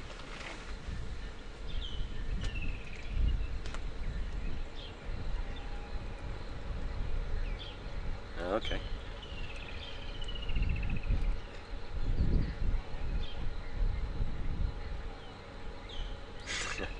Okay, we have a question from Brenda in Pennsylvania. It's a dual question for us. What is our best animal impression? Next question. Actually, I'm just going to cover my mouth 2 seconds, see if we can do it. See, that's my impression. The woodland kingfisher. That's pretty good. It's not an easy one to do. Yeah. No, my best animal impression. I wouldn't like to say.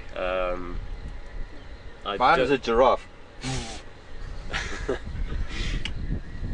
Yeah, unfortunately, no, I don't really do a good animal impression, unfortunately. So sorry, Brenda. Sorry to let you down there. On a warmer day. On a warmer day, I could maybe do a sleeping lion. Yeah, that's a pretty good impression. Yeah. Hello, kingfisher. We'll prey on them. In some of the dams, there will be some catfish. Animals that prey on them. Obviously, you'll have some of the larger birds. And up at Buffelshoek Dam, there is a juvenile fish eagle. So obviously, he or she will be feeding on some of those fish. There'll be a few possibly smaller of the crocodiles, possibly in the pans as well, depending.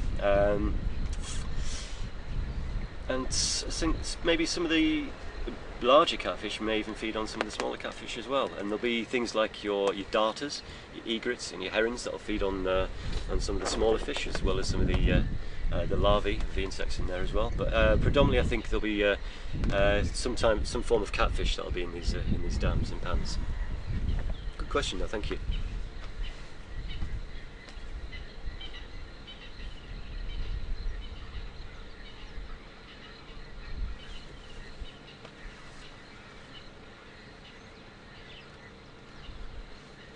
Ooh, okay. Okay, good question from Gloria on Twitter. Have the Birmingham boys claimed Djuma as their own territory? From the behaviour that we've seen over the last kind of couple of weeks, I'm probably going to say no. There was here of a pride of lions just in this vicinity. We've not seen them yet, so we don't know which lions these are. It could well be the Birmingham boys that have moved back from Arathusa, or it could be another pride that's in the area. But the way that the Birmingham boys seem to be behaving, they weren't vocalising, they weren't really advertising their presence. They were kind of tiptoeing around Djuma and Arathusa, making, well, not tiptoeing as such, making kills, but they weren't really advertising the fact that they were in the area to kind of, I suppose, advertise the fact that they were here and they're looking to take control of an area. So I don't really think that they've really claimed this area for their own. If they do begin to advertise and start their dominant advertising, I think there will be a very, very big force to reckon with. There's 5 males, 5 fairly decent sized males. A coalition that's strong, I think, will cause quite a lot of trouble for any prides that are in the area. Any dominant males, I think, will have a bit of a hard task on their hand to actually retain the pride that they've got at the moment. So it will be one very interesting thing to watch. I mean, the Birmingham boys, they may move on to different areas to try and take over territory there, or they may stay here to try and take over this particular area. It's one that could swing both ways, and it'll be very interesting to watch and see how it develops. But yeah, nice question. Thank you.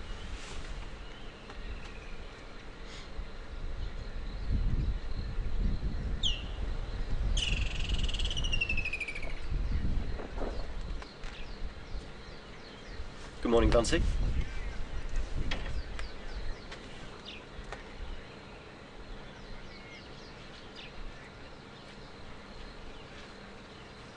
Okay, question from Vancy in California, asking about malaria medications. Do we have to take it all the time, or do visitors just take it whilst they're here, or just before they come here? Personally, I'm probably not the best one to advertise for it. I'm not taking anti-malarians. Probably a bit foolhardy, but there are some anti-malarians which do have adverse effects. They make you feel a bit unwell. But myself personally, I've never taken anti-malarian, so maybe I'm treading a thin line here. But I think it's up to your own personal opinion, really, whether you want to take anti-malarians. Well, I think it's important. I think especially this area and the Hoedspruit area has had some incidents, and if people are visiting, it's vital that they do. I'd rather advise people that they do need to. It's a little bit different for those of us that are living and working in a place like this over a longer period of time than just a 2-week visit, really, or a shorter visit, because the long-term effects of the drug, it's not only the long-term effects, but it's also the case that when you get malaria and you haven't been on it, you immediately go onto the drug. It treats the malaria. So being on the drug doesn't assure you that you're not going to get malaria, especially living in the area, and then the treatment becomes difficult. So the best thing is to just avoid, doing what we do. We're using sprays and we sleep under a mosquito net, but you can't. Actually, when you live in an area, you can't be on the malaria prophylactic for a long period of time. But it's vital that people that are visiting, it's vital that they do take anti-malaria drugs.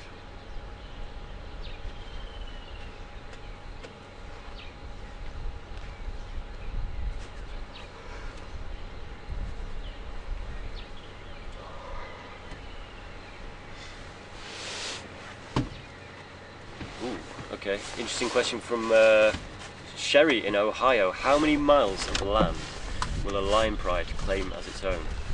Depends. That's a big depends. It's as Mark said, it's a big variable. I think it depends on the availability of resources within an area. I mean, and I suppose the density of prey as well. That's all dictated by the vegetation and the rainfall. So in dry areas, they cover more. The territory is a lot bigger. I mean, you take a place like the Kalahari, lion's territory is probably 10 times bigger than here in the Sabi Sand, where it's dense vegetation and density of prey is a lot more. But it's also the density of the lion population. That also that's an influencing factor. But yeah, that's a nice question. But yeah, as Mark was saying, there's just variables within the size of a territory or a home range of the lions. As Mark said, it's just completely dependent on the availability of the resources, the prey as well as the water, and the areas for shelter as well. Speaking of shelter, ours is being rendered useless by this wind. The rain's coming in sideways. But yeah, I think, as Mark says as well, the density of the populations will also determine the size of the territory. The lesser the lions, the bigger the territory, and the more the lions, the more condensed the territories will be. So I don't think there's any specific square mileage that you can say, okay, a pride of lions containing 7 animals will have a territory that's 20 or 30 square miles. I don't think there's any definite formula for that sort of thing. But I think you could say here in the Sabi Sand probably about it's pretty hard to tell because I don't know how far they range. A few thousand hectares here, a couple of thousand hectares. Yeah, so it's unfortunately.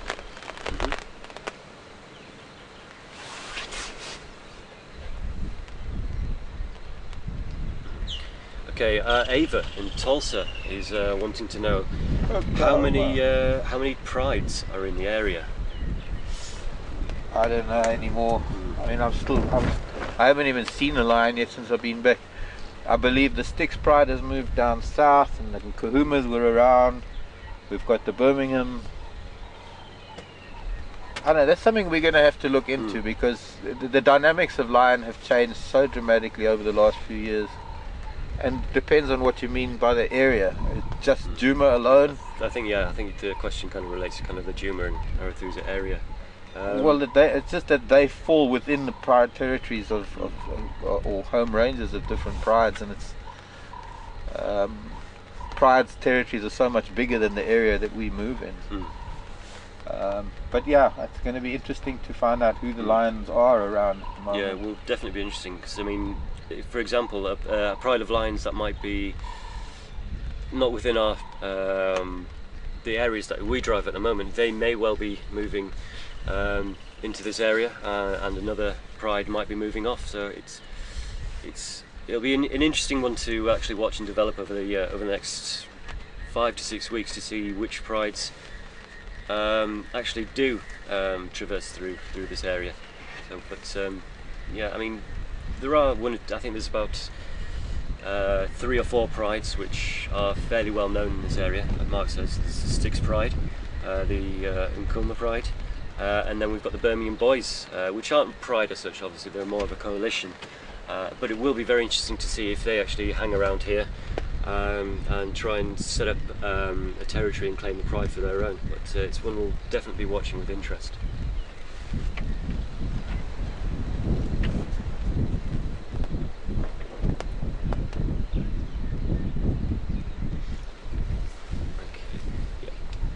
Just give the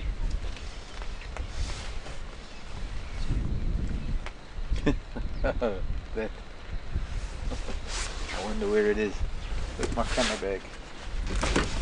Sorry. There's a lot of sorry guys, we're just things cleaning the lens for you. Just a few drops of water. 3 of us crammed into this little shelter, so there's a few other noises around. We apologise for that. You can't use that thing, surely. I wonder what I did with my lens cloth. Don't think I have one, unfortunately.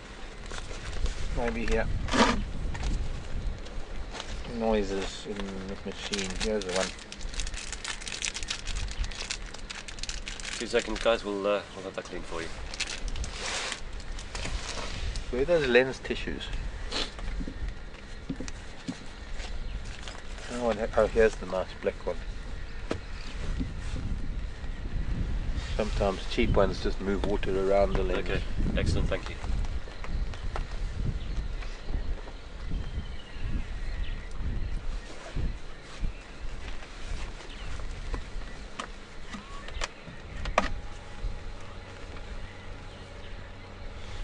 Okay, question from Linda in Washington. Are there any issues with Lyme's disease in this area? No, we don't get Lyme's disease in Africa. We get a different form of it, which we just call it tick bite fever, and it's not fatal. It's headaches and fever and just feeling uncomfortable and not being able to stomach food very well. But it's not Lyme's disease. Lyme's disease, by the way, is a tick-borne disease in the US that can be fatal. It's Europe as well. They have it as well. Fortunately, I've not. Fingers crossed, touch wood. I've not experienced tick bite fever too badly myself. I've had a couple of mild cases, but after a week or so, you're feeling a lot perkier. But yeah, it's as Mark says, there's no Lyme's disease in this area or this continent really. Tick bite fever causes biliary in dogs, and that can be fatal in domestic dogs. If you take a dog, let's say you have a dog in one where you live and you take it on holiday with you to a completely different area, it gets bitten by ticks carrying biliary, your dog can get deathly sick. But for humans, no.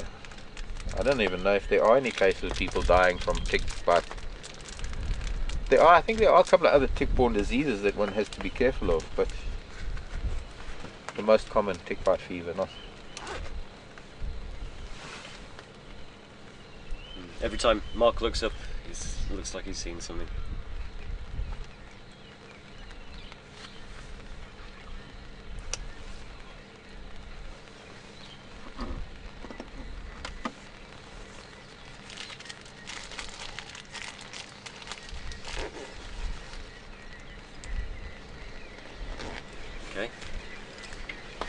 Okay. Interesting question from Misty in Tennessee. Have either of us ever seen a lioness with a mane. What difficulties would she have with having such a mane? I only know of 2 individuals. I've never seen it. I'm just trying to think where they are. I know that there are a couple of individuals, or maybe it's just a genetic throwback in a particular area, and it's probably somewhere in East Africa. But Misty Bottom, Misty must know where that article is, or maybe where, because the question comes from something that was in the media recently about maned females. Personally, I've never seen one. And a friend of mine, Marius, who's in Tanzania at the moment, has mentioned them. But I can't remember where they were. It's never occurred here in South Africa. Okay. Not to my knowledge. I'll have a try and find some research on that and have a read up of that. It's very interesting, actually. Maned lionesses. Interesting.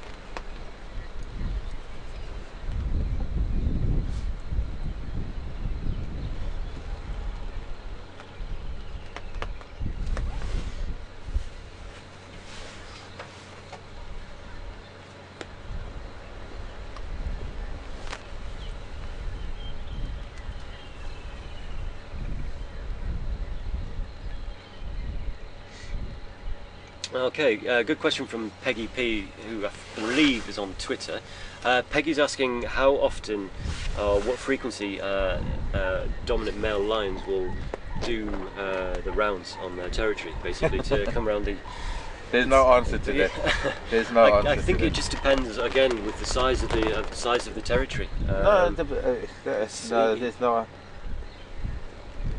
There are times when they will do it after a kill. There isn't a frequency. I don't believe there's a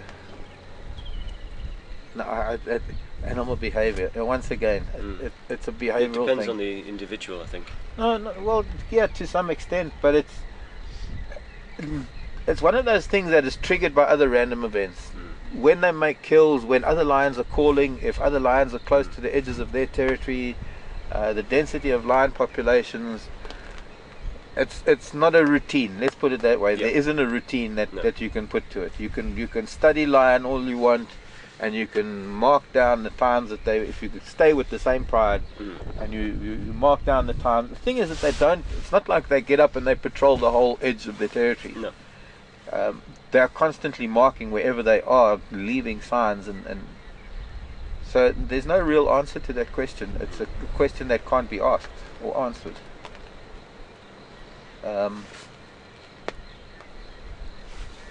They are constantly reinforcing the boundaries. Their boundary, and they're not necessarily physical. Just by calling at night, they're doing it. So it's a constant thing. Yeah. So very good, very good answer from Mark. Thank you, Peggy. No, but also a good question, because it's, I think it's crucial that we all understand that animals, when they're doing things like that or behavioral things, are not a routine thing. They're not something that you can put a timetable to, or there's nothing predictable about them. Because there's so many influencing factors that govern behavior, that behavior is different every time. Yeah, I wholeheartedly agree, definitely.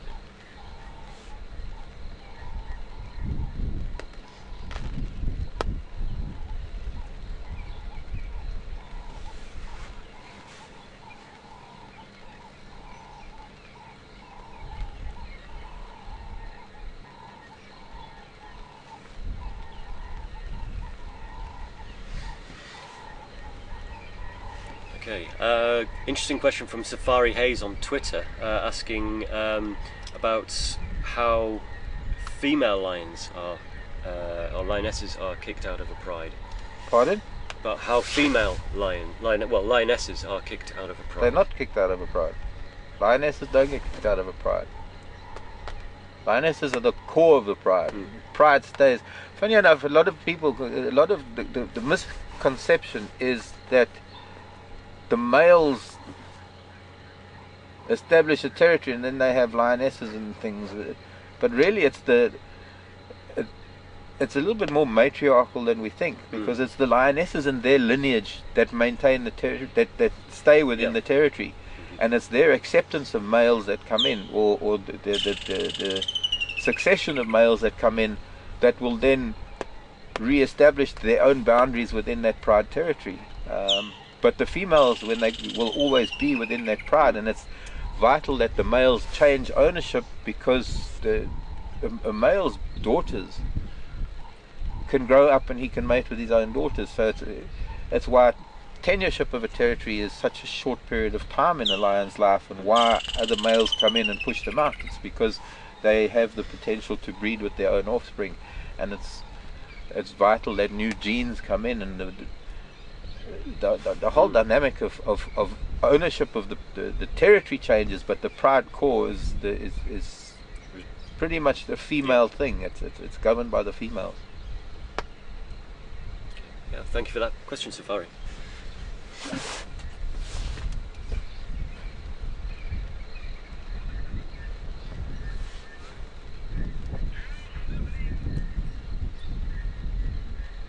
Okay, Carol, I take it that's still for lions, is it, Brian? We'll assume that anyway. Carol,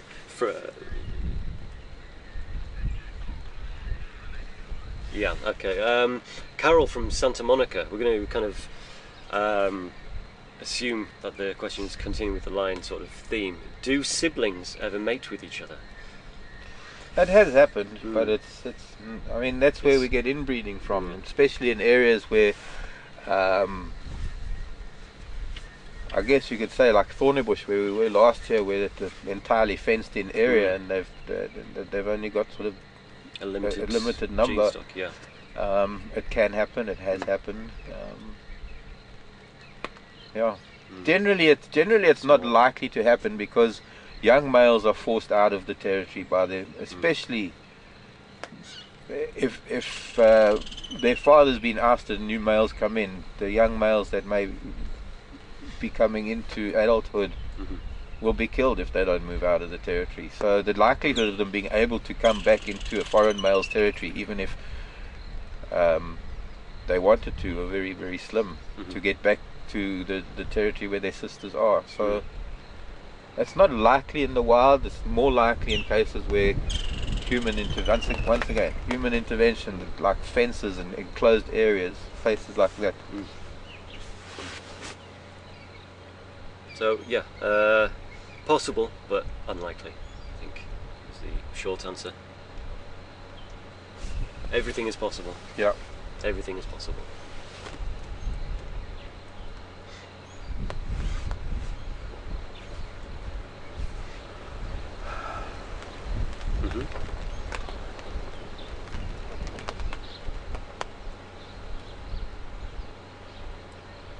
Okay. A couple of answers come through for the maned lionesses. They're in areas of Botswana. Okay. So, yeah, definitely something to read up on and have a look at that. And yeah, be interesting to see what does develop with those lionesses. Yeah. I think talking about lion, I'm thinking that. Do you think we should? I'm not seeing much of a Should we, a crowd moving in. We might have a sort of a 15-20 minute gap. I'm thinking maybe we should try and take a drive. We don't have to do anything other than can you look for the tracks? hop in the vehicle, and I must talk to the guys and see. I was going to try and show some photos, but I think that'll be another time. Okay. Well, the rain does seem to have eased quite nicely, and there were pride, which was reported very close by. So we'll see if we can pick up their tracks. What I'm going to do is speak to. Yeah, so Mark will check on the Game Drive channel, see if we can get any updates. I will head out, see if we can pick up on their tracks, and with a bit of luck, we'll be able to find them for you. How does that sound? With a bit of luck, they might not have moved. Yeah, with a bit of luck, they might not have moved. That's probably the best we can hope for. But yeah, right, just get unplugged. I'll do the driving. You sure? Yeah.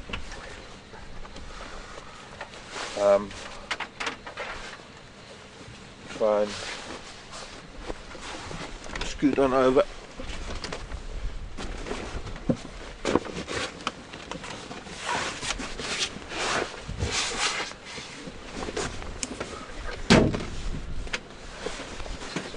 Oh, cold and wet and damp. Thanks.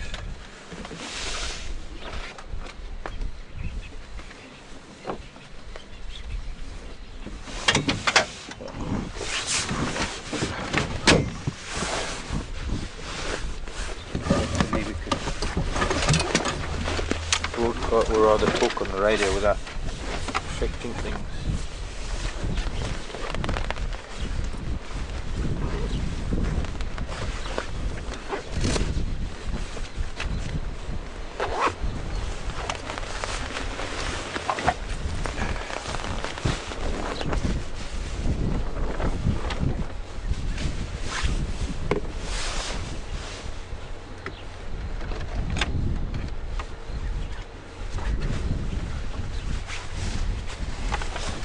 Any stations on Gowrie?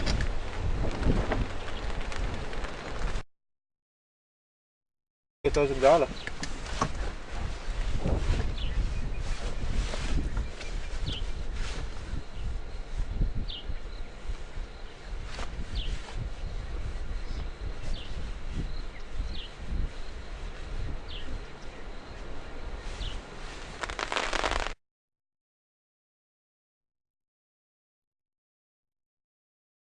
Gala's there.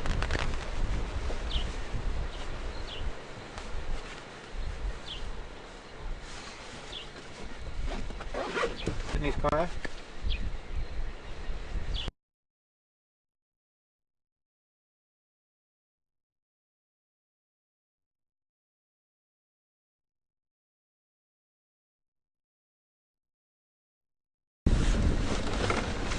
One of the last memorable times I've had with the Kahumas was, I think it was that buffalo kill in front of Weirtailor Lodge. I think that was them who were on 3D that night. Alex, other Alex, was on camera. Hold on a sec, I want to switch mics.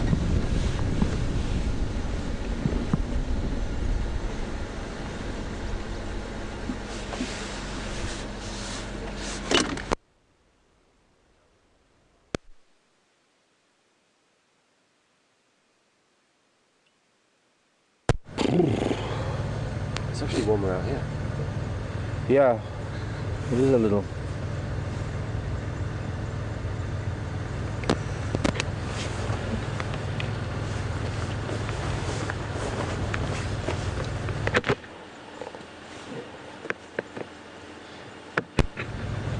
I'm going to drive while you're doing this.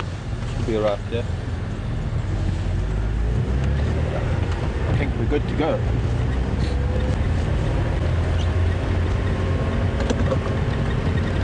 No dilly-dallying. If need be, we'll throw the rain cover over us, the tarpaulin. We've got a mobile tarpaulin.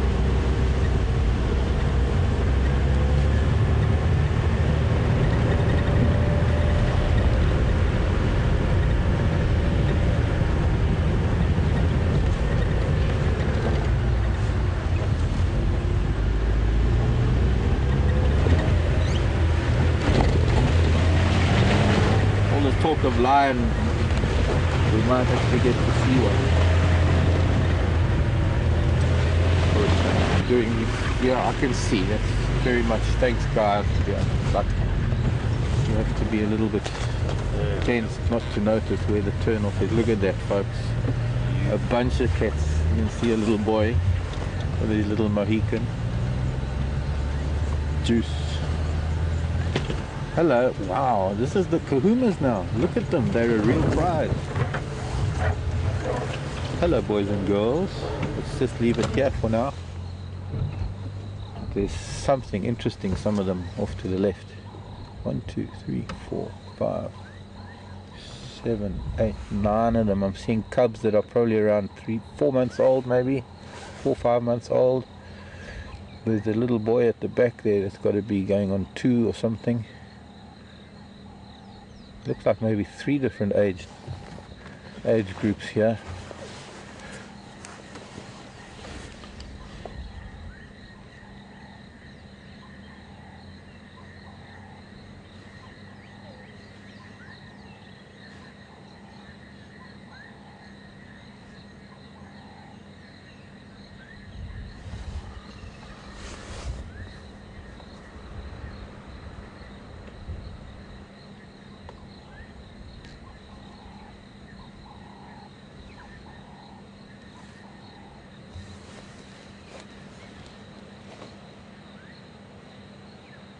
There's a big girl getting up just for a scratch.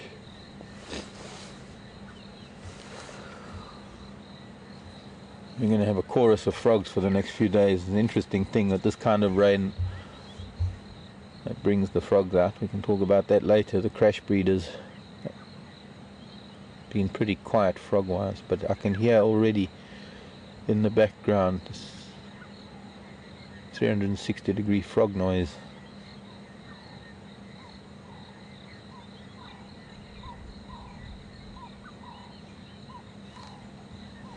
Okay, they've all relaxed. I'm going to try and move a little bit better for the camera, just a little bit further forward.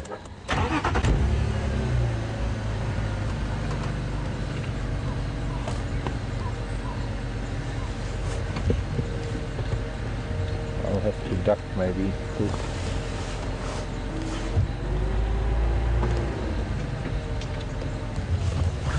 I wanted to just see this cub, these 2 cubs. The damage was terminated too much. Just a little bit.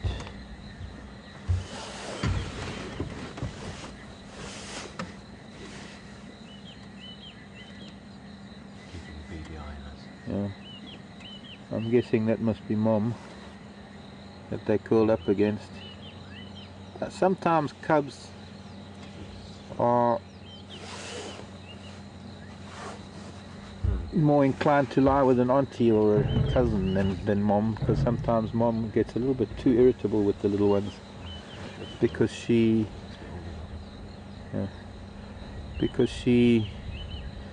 tends to get nagged too much for food. So she tends to snap at them sometimes when she's not in a good mood, and then they'll go and lie with an auntie because auntie's more accommodating. So this is what these lion are doing on this rainy day. It doesn't mean that this is what they do every rainy day, but they've got a pretty well sheltered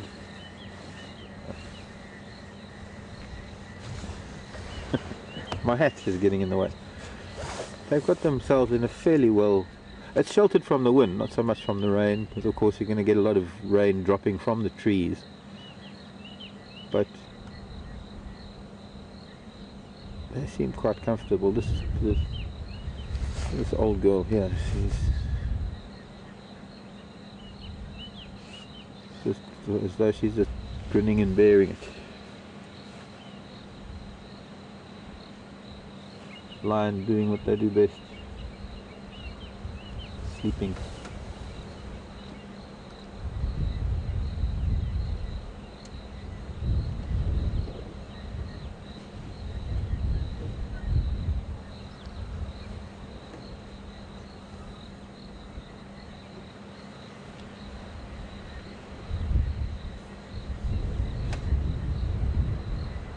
Morning, Pamela. Pamela wants to know if they fat cats or hungry cats. It's hard to tell with them lying down and curled up the way they are. I'd say it's kind of an in-betweener by looking at them. It would be easy if they stood up, Pamela, at the moment, because they tend to be curled up. It's hard to tell how full their tummies are, but I'm guessing just by, there's one on its side, that one young male. I'd say that they're sort of an in-between at the moment. They looks like they've come from a kill, but they might have had it a day or two ago. They're not as bloated as they would be if they've just finished eating.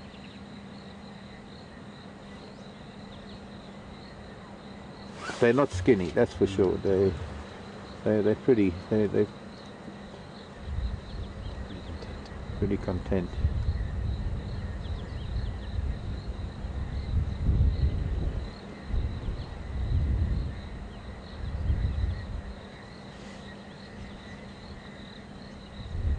Okay, while we've got a little bit of a window, I'm going to try something. We're going to just drive up the road a little bit. I want to go and see if there was something else that was seen. Oops. And unless kudu or buffalo or something comes by, they're not going anywhere in a hurry.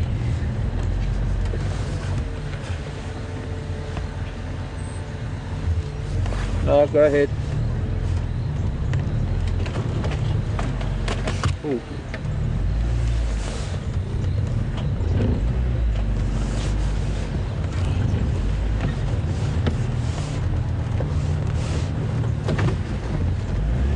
And yeah, let's take Aubrey's Road.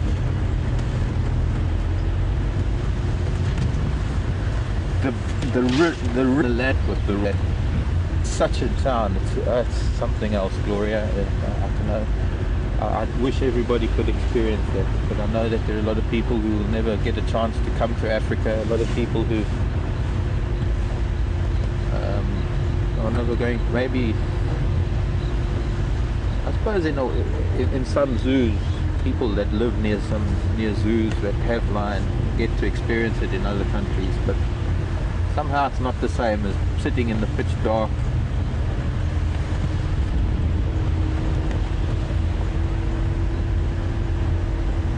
It's one thing to have a light on and watch a lion roar, but it's another thing entirely to be in the dark and know that they're there, because maybe you've seen them with the light on. Sit in the dark and just have your other senses heightened. Fresh buffalo dung and tracks here, so there are some buffalo bulls moving around. These cats are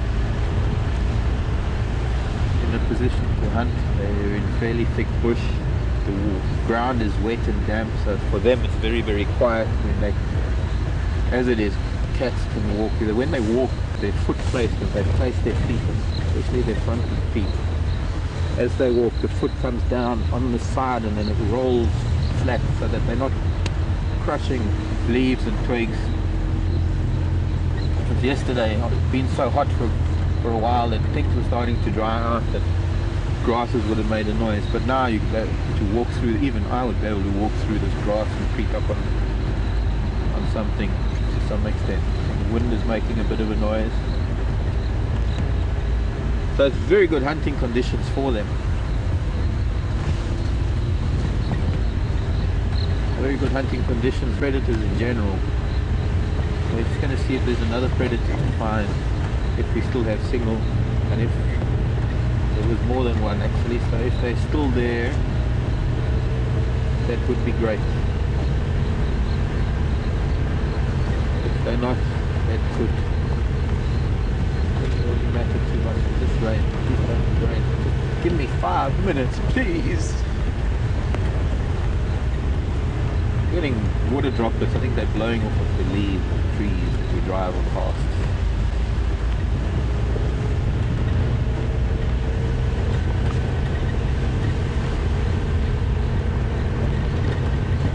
And now it's good, but I'm worried about it when I'm starting to go a little bit more to the west.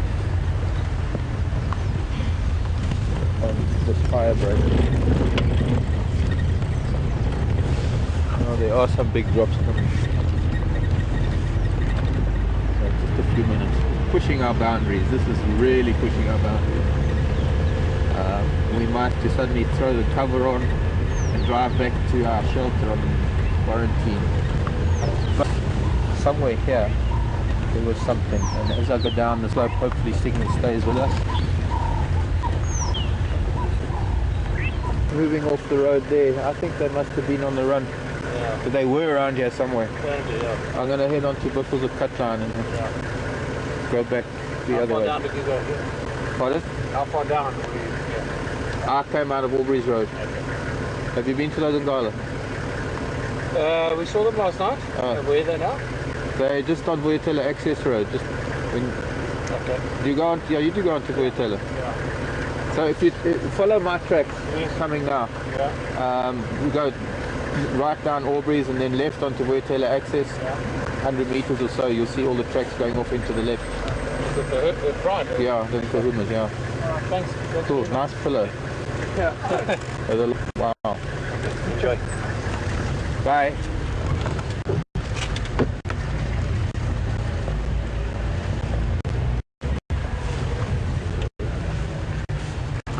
The tracks going off whenever that might have been him. We're getting dropped. But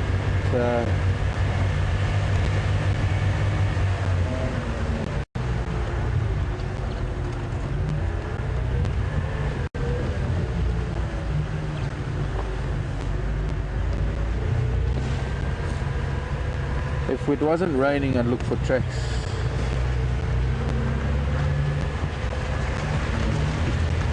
Should be fairly easy to find tracks, but there's been a number of vehicles. It looks like maybe people have been looking for them, so it's misleading as to where these vehicles have been going.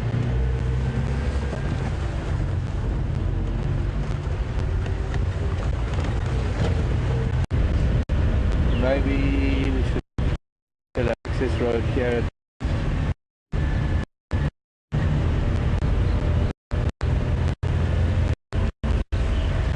Okay. I'm not seeing any tracks on the road here. No white tails flicking.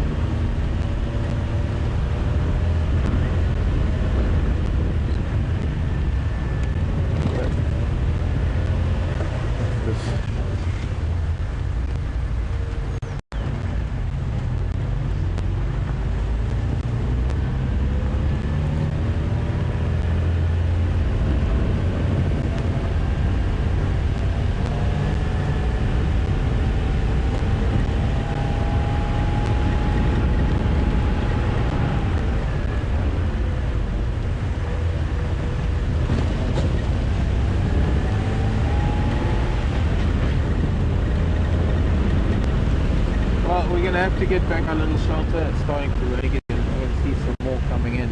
Unfortunately, that didn't pay off. But We've got some lions. we got some lions. From that point of view, yes, definitely paid off from that in that respect. Oh, it's getting really, really dark. I wonder if we should just try and do Gallagher shortcuts, although it's a little bit, probably a bit longer time-wise because it's not as smooth as Aubrey's road. But we're just going to have to get back. There's a bit of a squall coming in. Hopefully we won't get stopped by it and have to put our tarpaulin over us, because that'll mean it'll have to lose us for a little bit. And hopefully those cats are not going to go too far. The thing is that with this weather, much like those dogs, probably on the move, because it's just good hunting weather for them. But they're not going to come running down to Wetela Access Road running to those cats. Well, the cats are far enough off the road, the dogs will probably run along the road. My guess is because of the thickness of the vegetation, and not going to run through the bush as much as they may be going to use roads for the time being.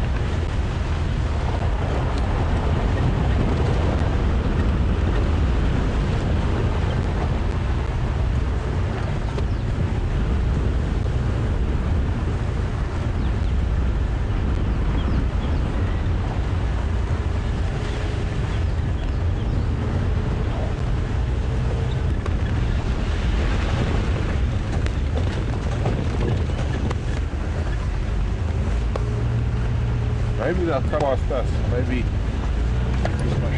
Oh, it would be, wouldn't it? Probably be harder to hunt there.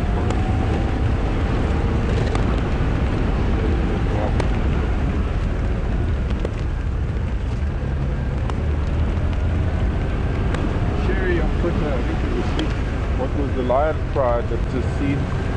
That was the Kurumas, F-A-U-H-U-M-A, Kuruma pride. Don't believe they would. Here's another view. Alright, well we're gonna stop now. We'll talk as soon as we can.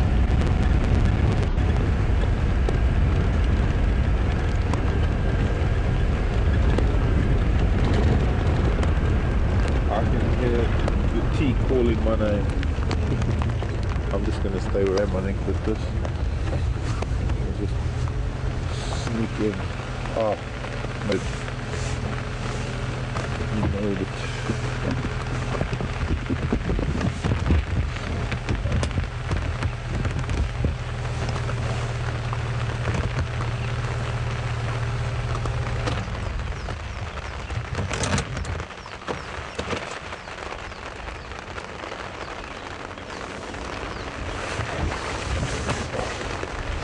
Oh, here's this.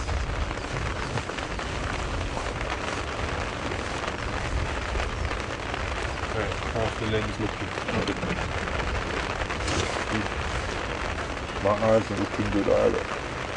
They're starting to come down heavy now. We just did it in time, I think. Yeah, I should do that. See from.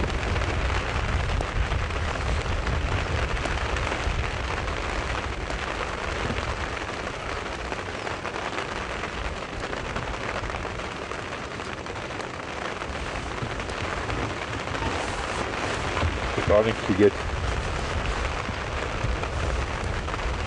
stuff is starting to damp, so I think it's more than cleaning it, it's just moving moisture around on the lens, but it looks pretty good. We've seen enough me. Okay, back to questions. What was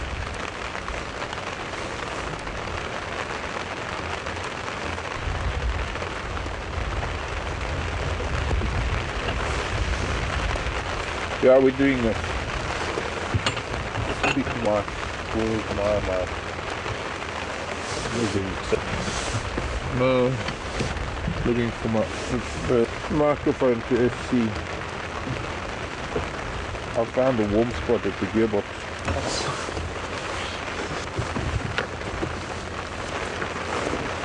That little drive that we just did.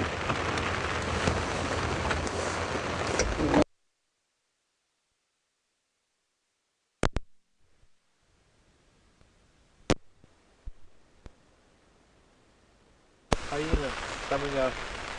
Somebody was asking about hyena in the town. Look, and it's just such a beautiful pose. You've got it leaning on the back of the other one. Do they need to go anywhere? Or is that just dominant behavior? Or is, I don't know what they're doing. They're playing, they're both going to the bottom. Maybe it is mating, you know. Come here, children.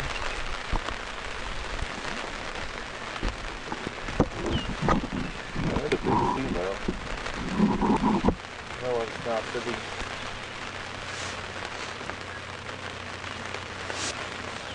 Wow, it's very convenient. Having hyena.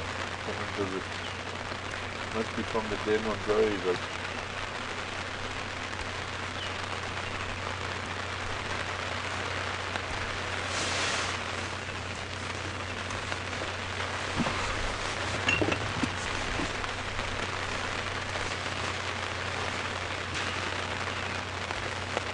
I think because I was talking to the front and I need to talk to the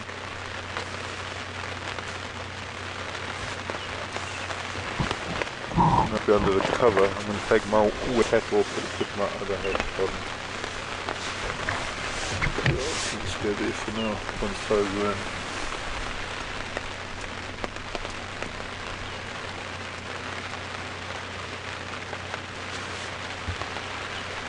Fortunately, we do have the tarpaulin contender, so that is obscuring the picture a little bit, but it does look to have something on camera other than my ugly look.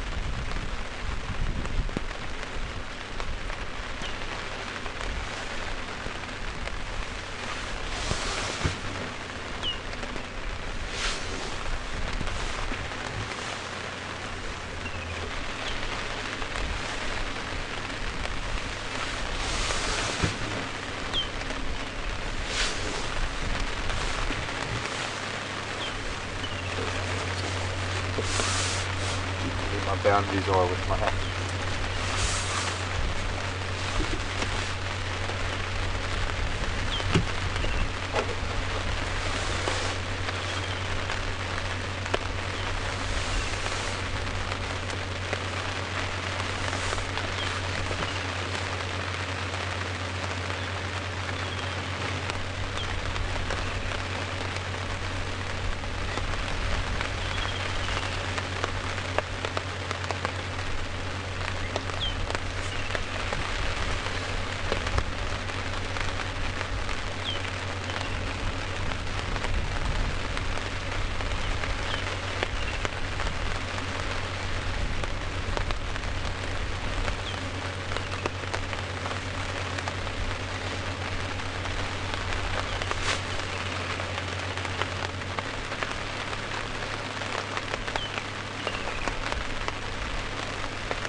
Brian said anything?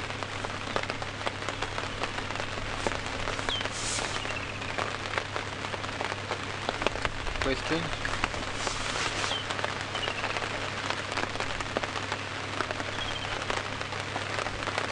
No, I want one or two or three.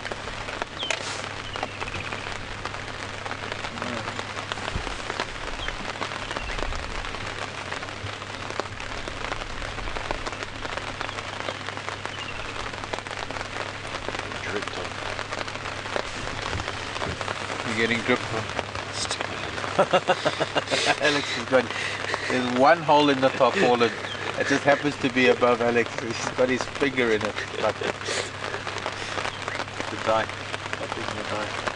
Doesn't know where you are and you're watching.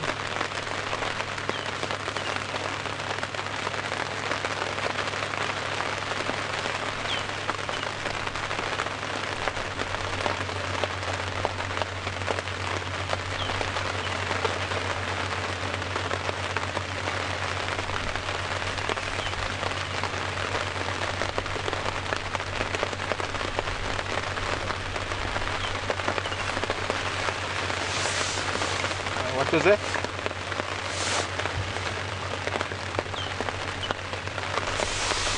Oh.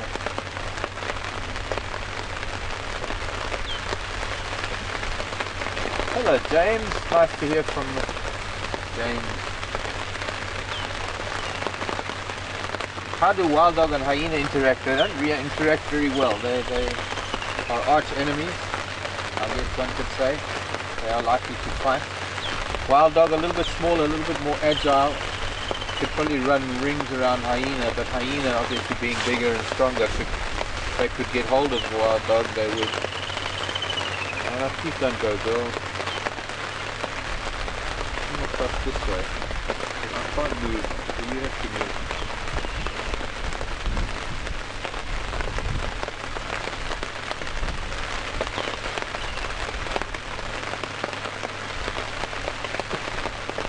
Mother and child, who knows, that could even be little Teddy from 3 years ago. No, I don't think so, but I think that's more play than mating behavior. Can we just move a little bit? I'm not sure. Actually, it could be a male, it could be mating. He does look a little bit scrawny. Big female. Maybe it was mating. He just snarled at him, so he's run on.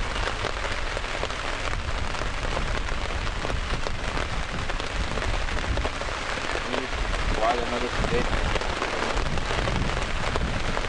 Going down a lot heavier. I'm glad we came back when we did.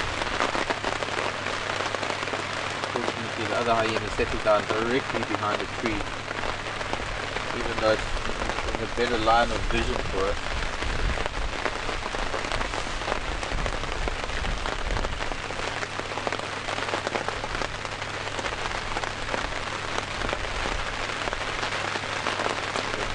back now. Round 2.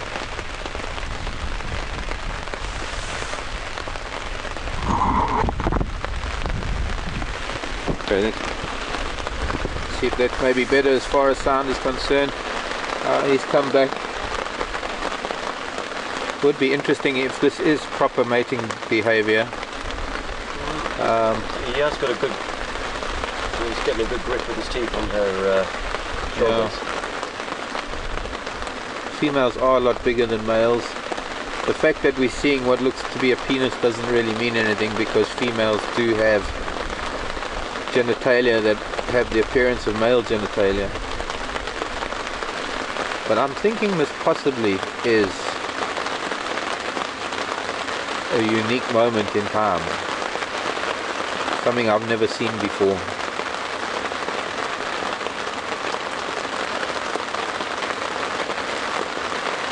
If this is mating. Not easy to sex hyena at all. But this does look like it's the real thing actually. She is bigger, so he's struggling a little bit. Almost climbing on her back. Hyena don't have excuse me, protractile claws. So I guess it's fortunate, otherwise he'd be clawing her back. He can't quite reach, I don't think.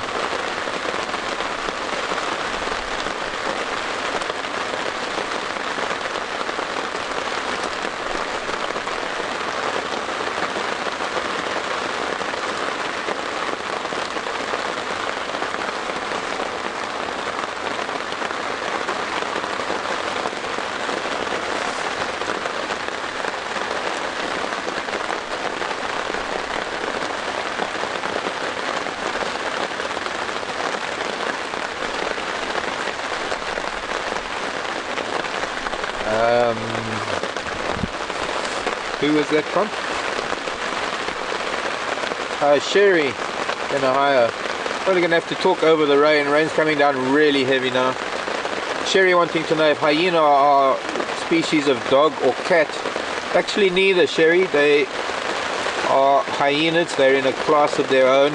I suppose further up the evolutionary tree they are closer related to cats than dogs, based on certain anatomical similarities. There's certain bones in the ear, and I think one or two other features that make them a distant relative of cats rather than dogs. But if anything, they're probably closer related to the mongoose family than to cats or dogs. But hyenas pretty much in a class of their own.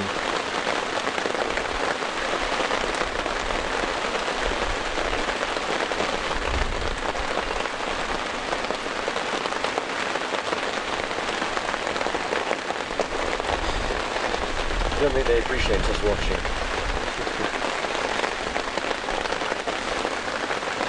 Judging by all the termite wings around the light, there must have been a termite eruption last night, which is something I was waiting for. Unfortunately I missed it.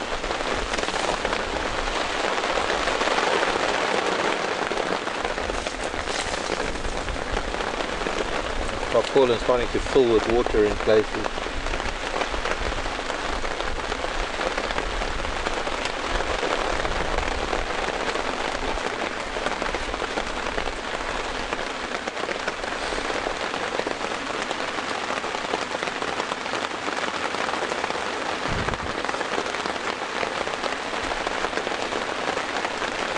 Question about animals using this tarpaulin as shelter if we weren't here. I think possibly, quite possibly they would. I've seen impala and wildebeest not at the same time. Yeah. Under here.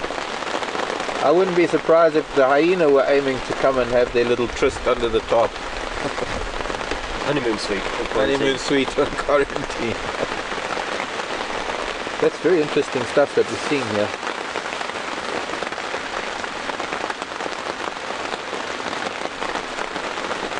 I'm surprised how patient she's being with.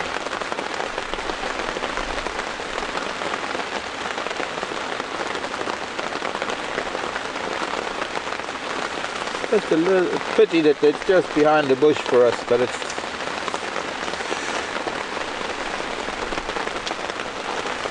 Gotta go up.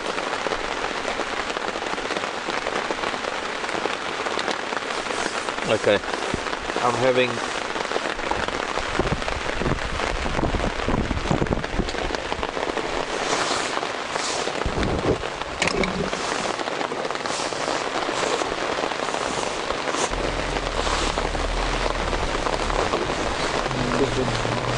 do maybe a couple of inches to the side.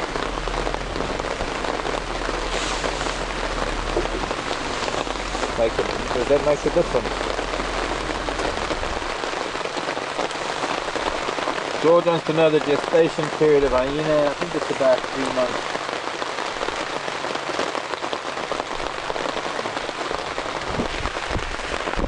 Oh, yeah, sorry George.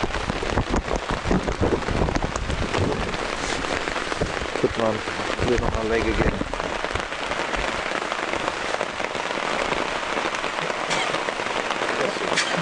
Bless you.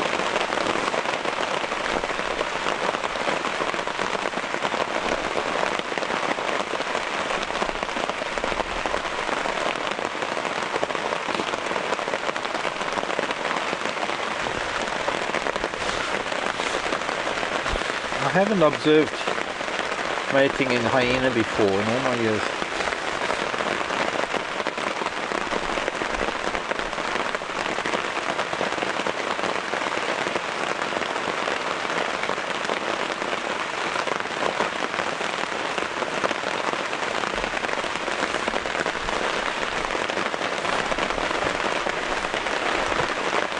Didn't really copy the name of the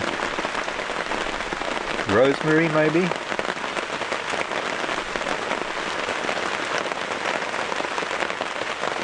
Rose Lee. Wanting to know if rabies occurs amongst hyena. Yes, it does. As far as I know, there was a rabies scare here a couple of years ago, and I think, where was it, here or was it Thorny Bush last year? I think it was Thorny Bush last year that they were vaccinating all the animals against, they were darting them with rabies shots.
Looks like he's picking up the scent of something.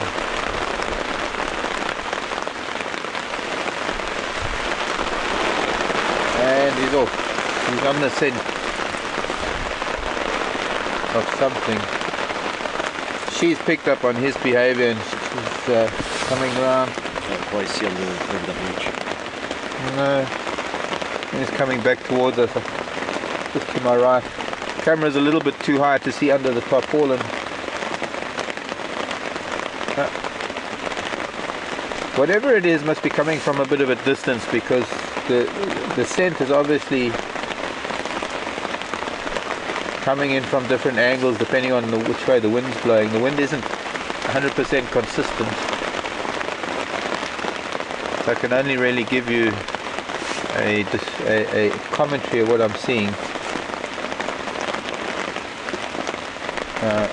He's now given up on that scent. He's walking back towards us again. I'm starting to get rained on through a hole somewhere. Yeah, it's coming down in buckets. I was asked earlier if this could turn into a rain that can wash out some of the roads, and actually it is. I was saying, no, this is sort of more like a set-in rain, that's a drizzle.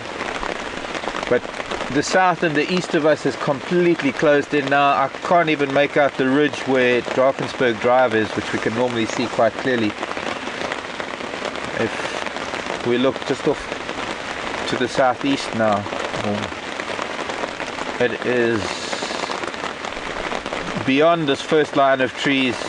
Maybe you drop if you close the iris a bit, you could see that ridge at the back, but it is completely closed in. If it stays like this for the next few hours, this rain is going to cause flooding, because the rain that we've had all night up until now has pretty much soaked into the ground. So it's going to start causing little rivulets on the roads, and they collect into the drainage lines, and the drainage lines get to bigger drainage lines, and before you know it, you've got a little raging stream happening where there was dry sand yesterday. Both hyenas still off to my right, both grooming themselves, but about 20-30 feet apart. They're both cleaning their genitals. I wonder why. Could be because they've just been using them. So keep it family friendly, Mark.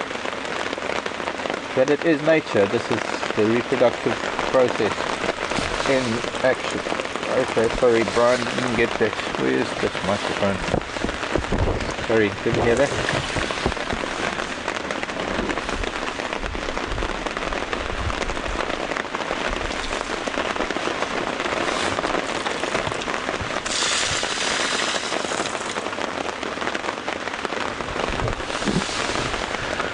Kathy, morning Kathy, how many cubs do hyenas have? Oh, 1, 2, 3. One finds though that you get infanticide or siblicide in hyena cubs, where it's possible that a dominant female cub will kill off her siblings.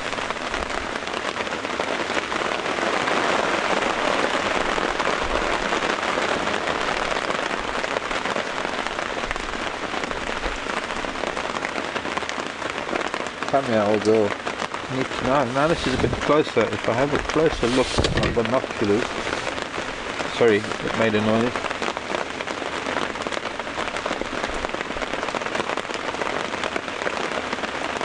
Yeah, she's the dominant female from the den.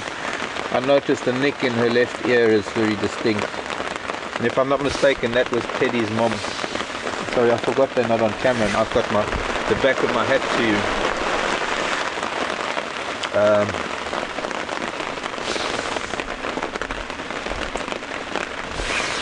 But that's because I'm looking at them. I've got to bend down and look underneath the top.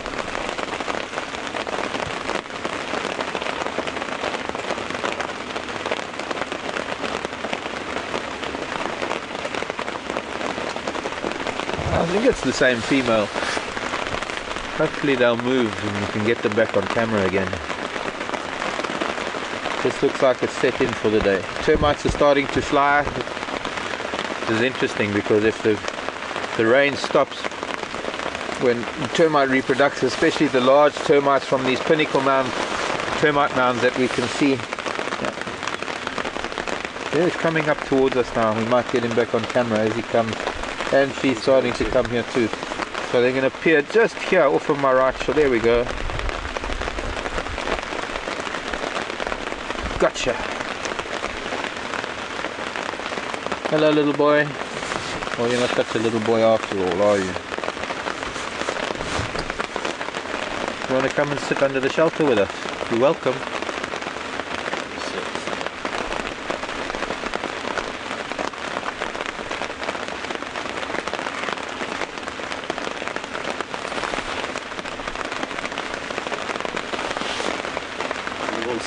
He wants in.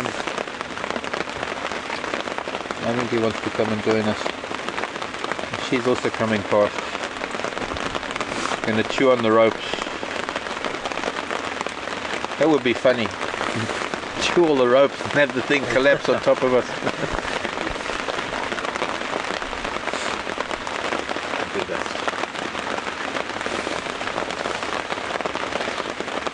Maybe I'm wrong. That's a fairly new. I don't think that is that big female. I think it's another one, because that mark on her ear looks pretty fresh. She's not lactating as heavily as that. No, it's not the. I don't know. And off she goes.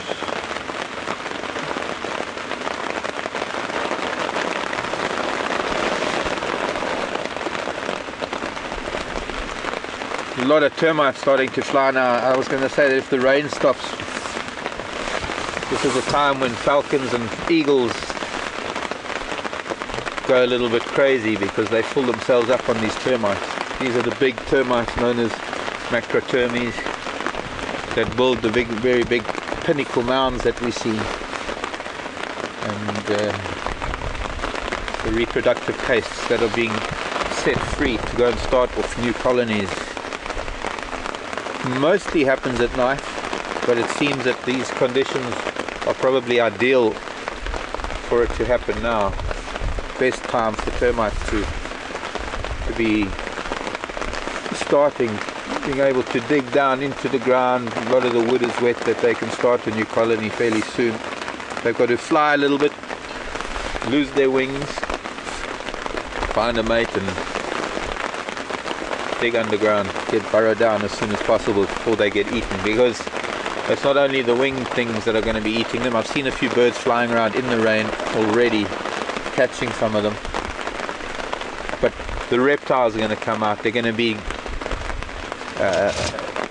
burrowing snakes, burrowing lizards and skinks that are going to be on the surface for maybe one of the only times in the entire year, because there's going to be these things moving around.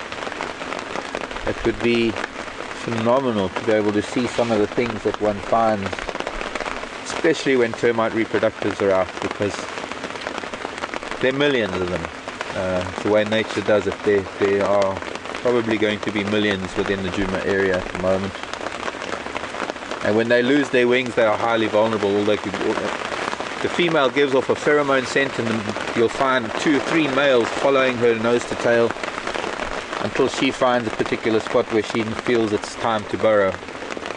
And only one male obviously gets the chance to mate with her. But so many of them get eaten, and so many of them so quickly, that predators and even seed-eating birds that are going to eat them, monkeys, things that don't normally eat, even squirrels will eat them. Very high protein.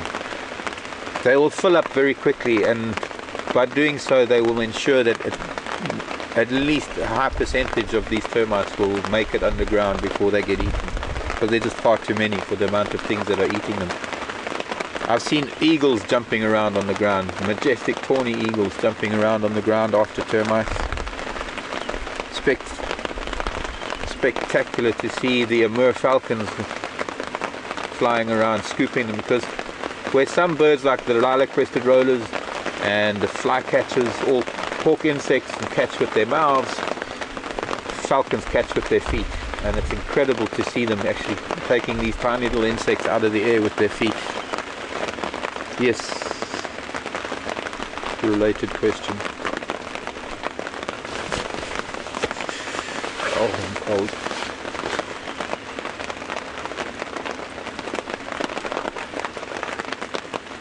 Heidi.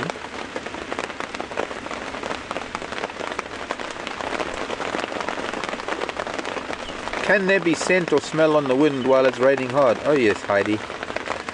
Most definitely. For a hyena, the scent of a carcass, the scent of a kill, very much so.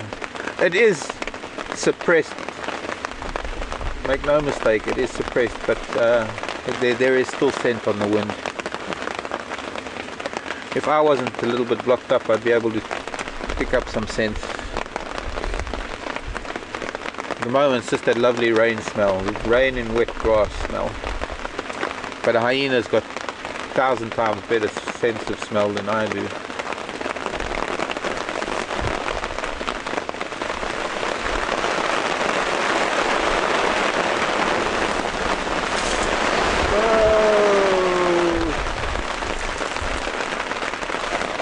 It's raining.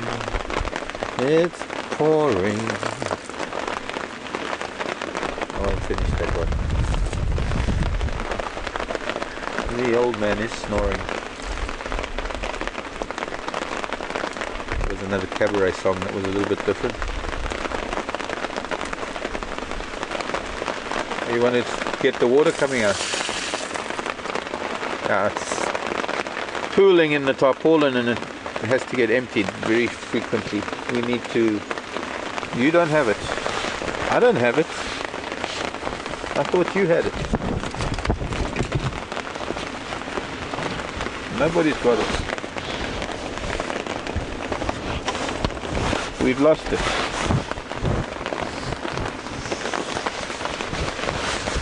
Let me pocket it.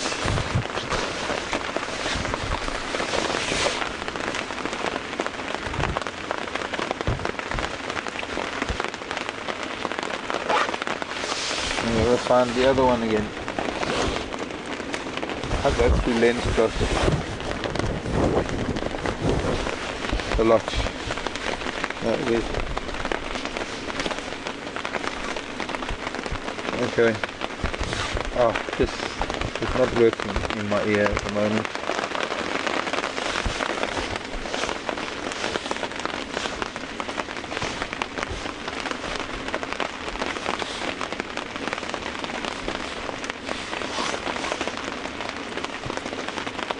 Where did I put it now?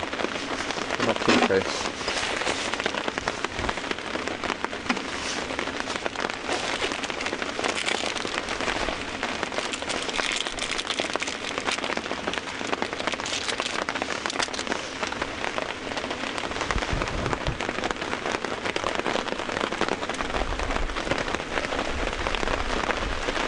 Well, it's been a little bit of a rough ride this morning with the rain.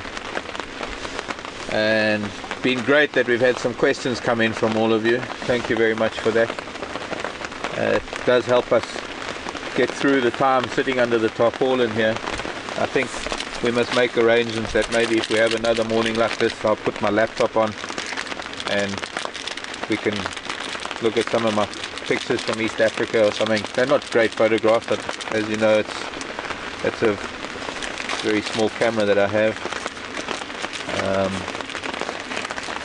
But they're good enough for a laptop. They're good enough to show you, and it's certainly good enough to see things. Thanks for joining us on this, Alex. Pleasure, thank you. I think if it clears up, you'll be doing the drive later. Yep. And hopefully you get those lion, and who knows, maybe those dogs will be around. I'll go and have a venture, see if I can find tracks for the dogs. Also as well, perhaps follow the tracks for the hyena, because we followed them around that way. But yeah, anyway, thank you very much for watching, and hopefully we'll see you this afternoon for another drive.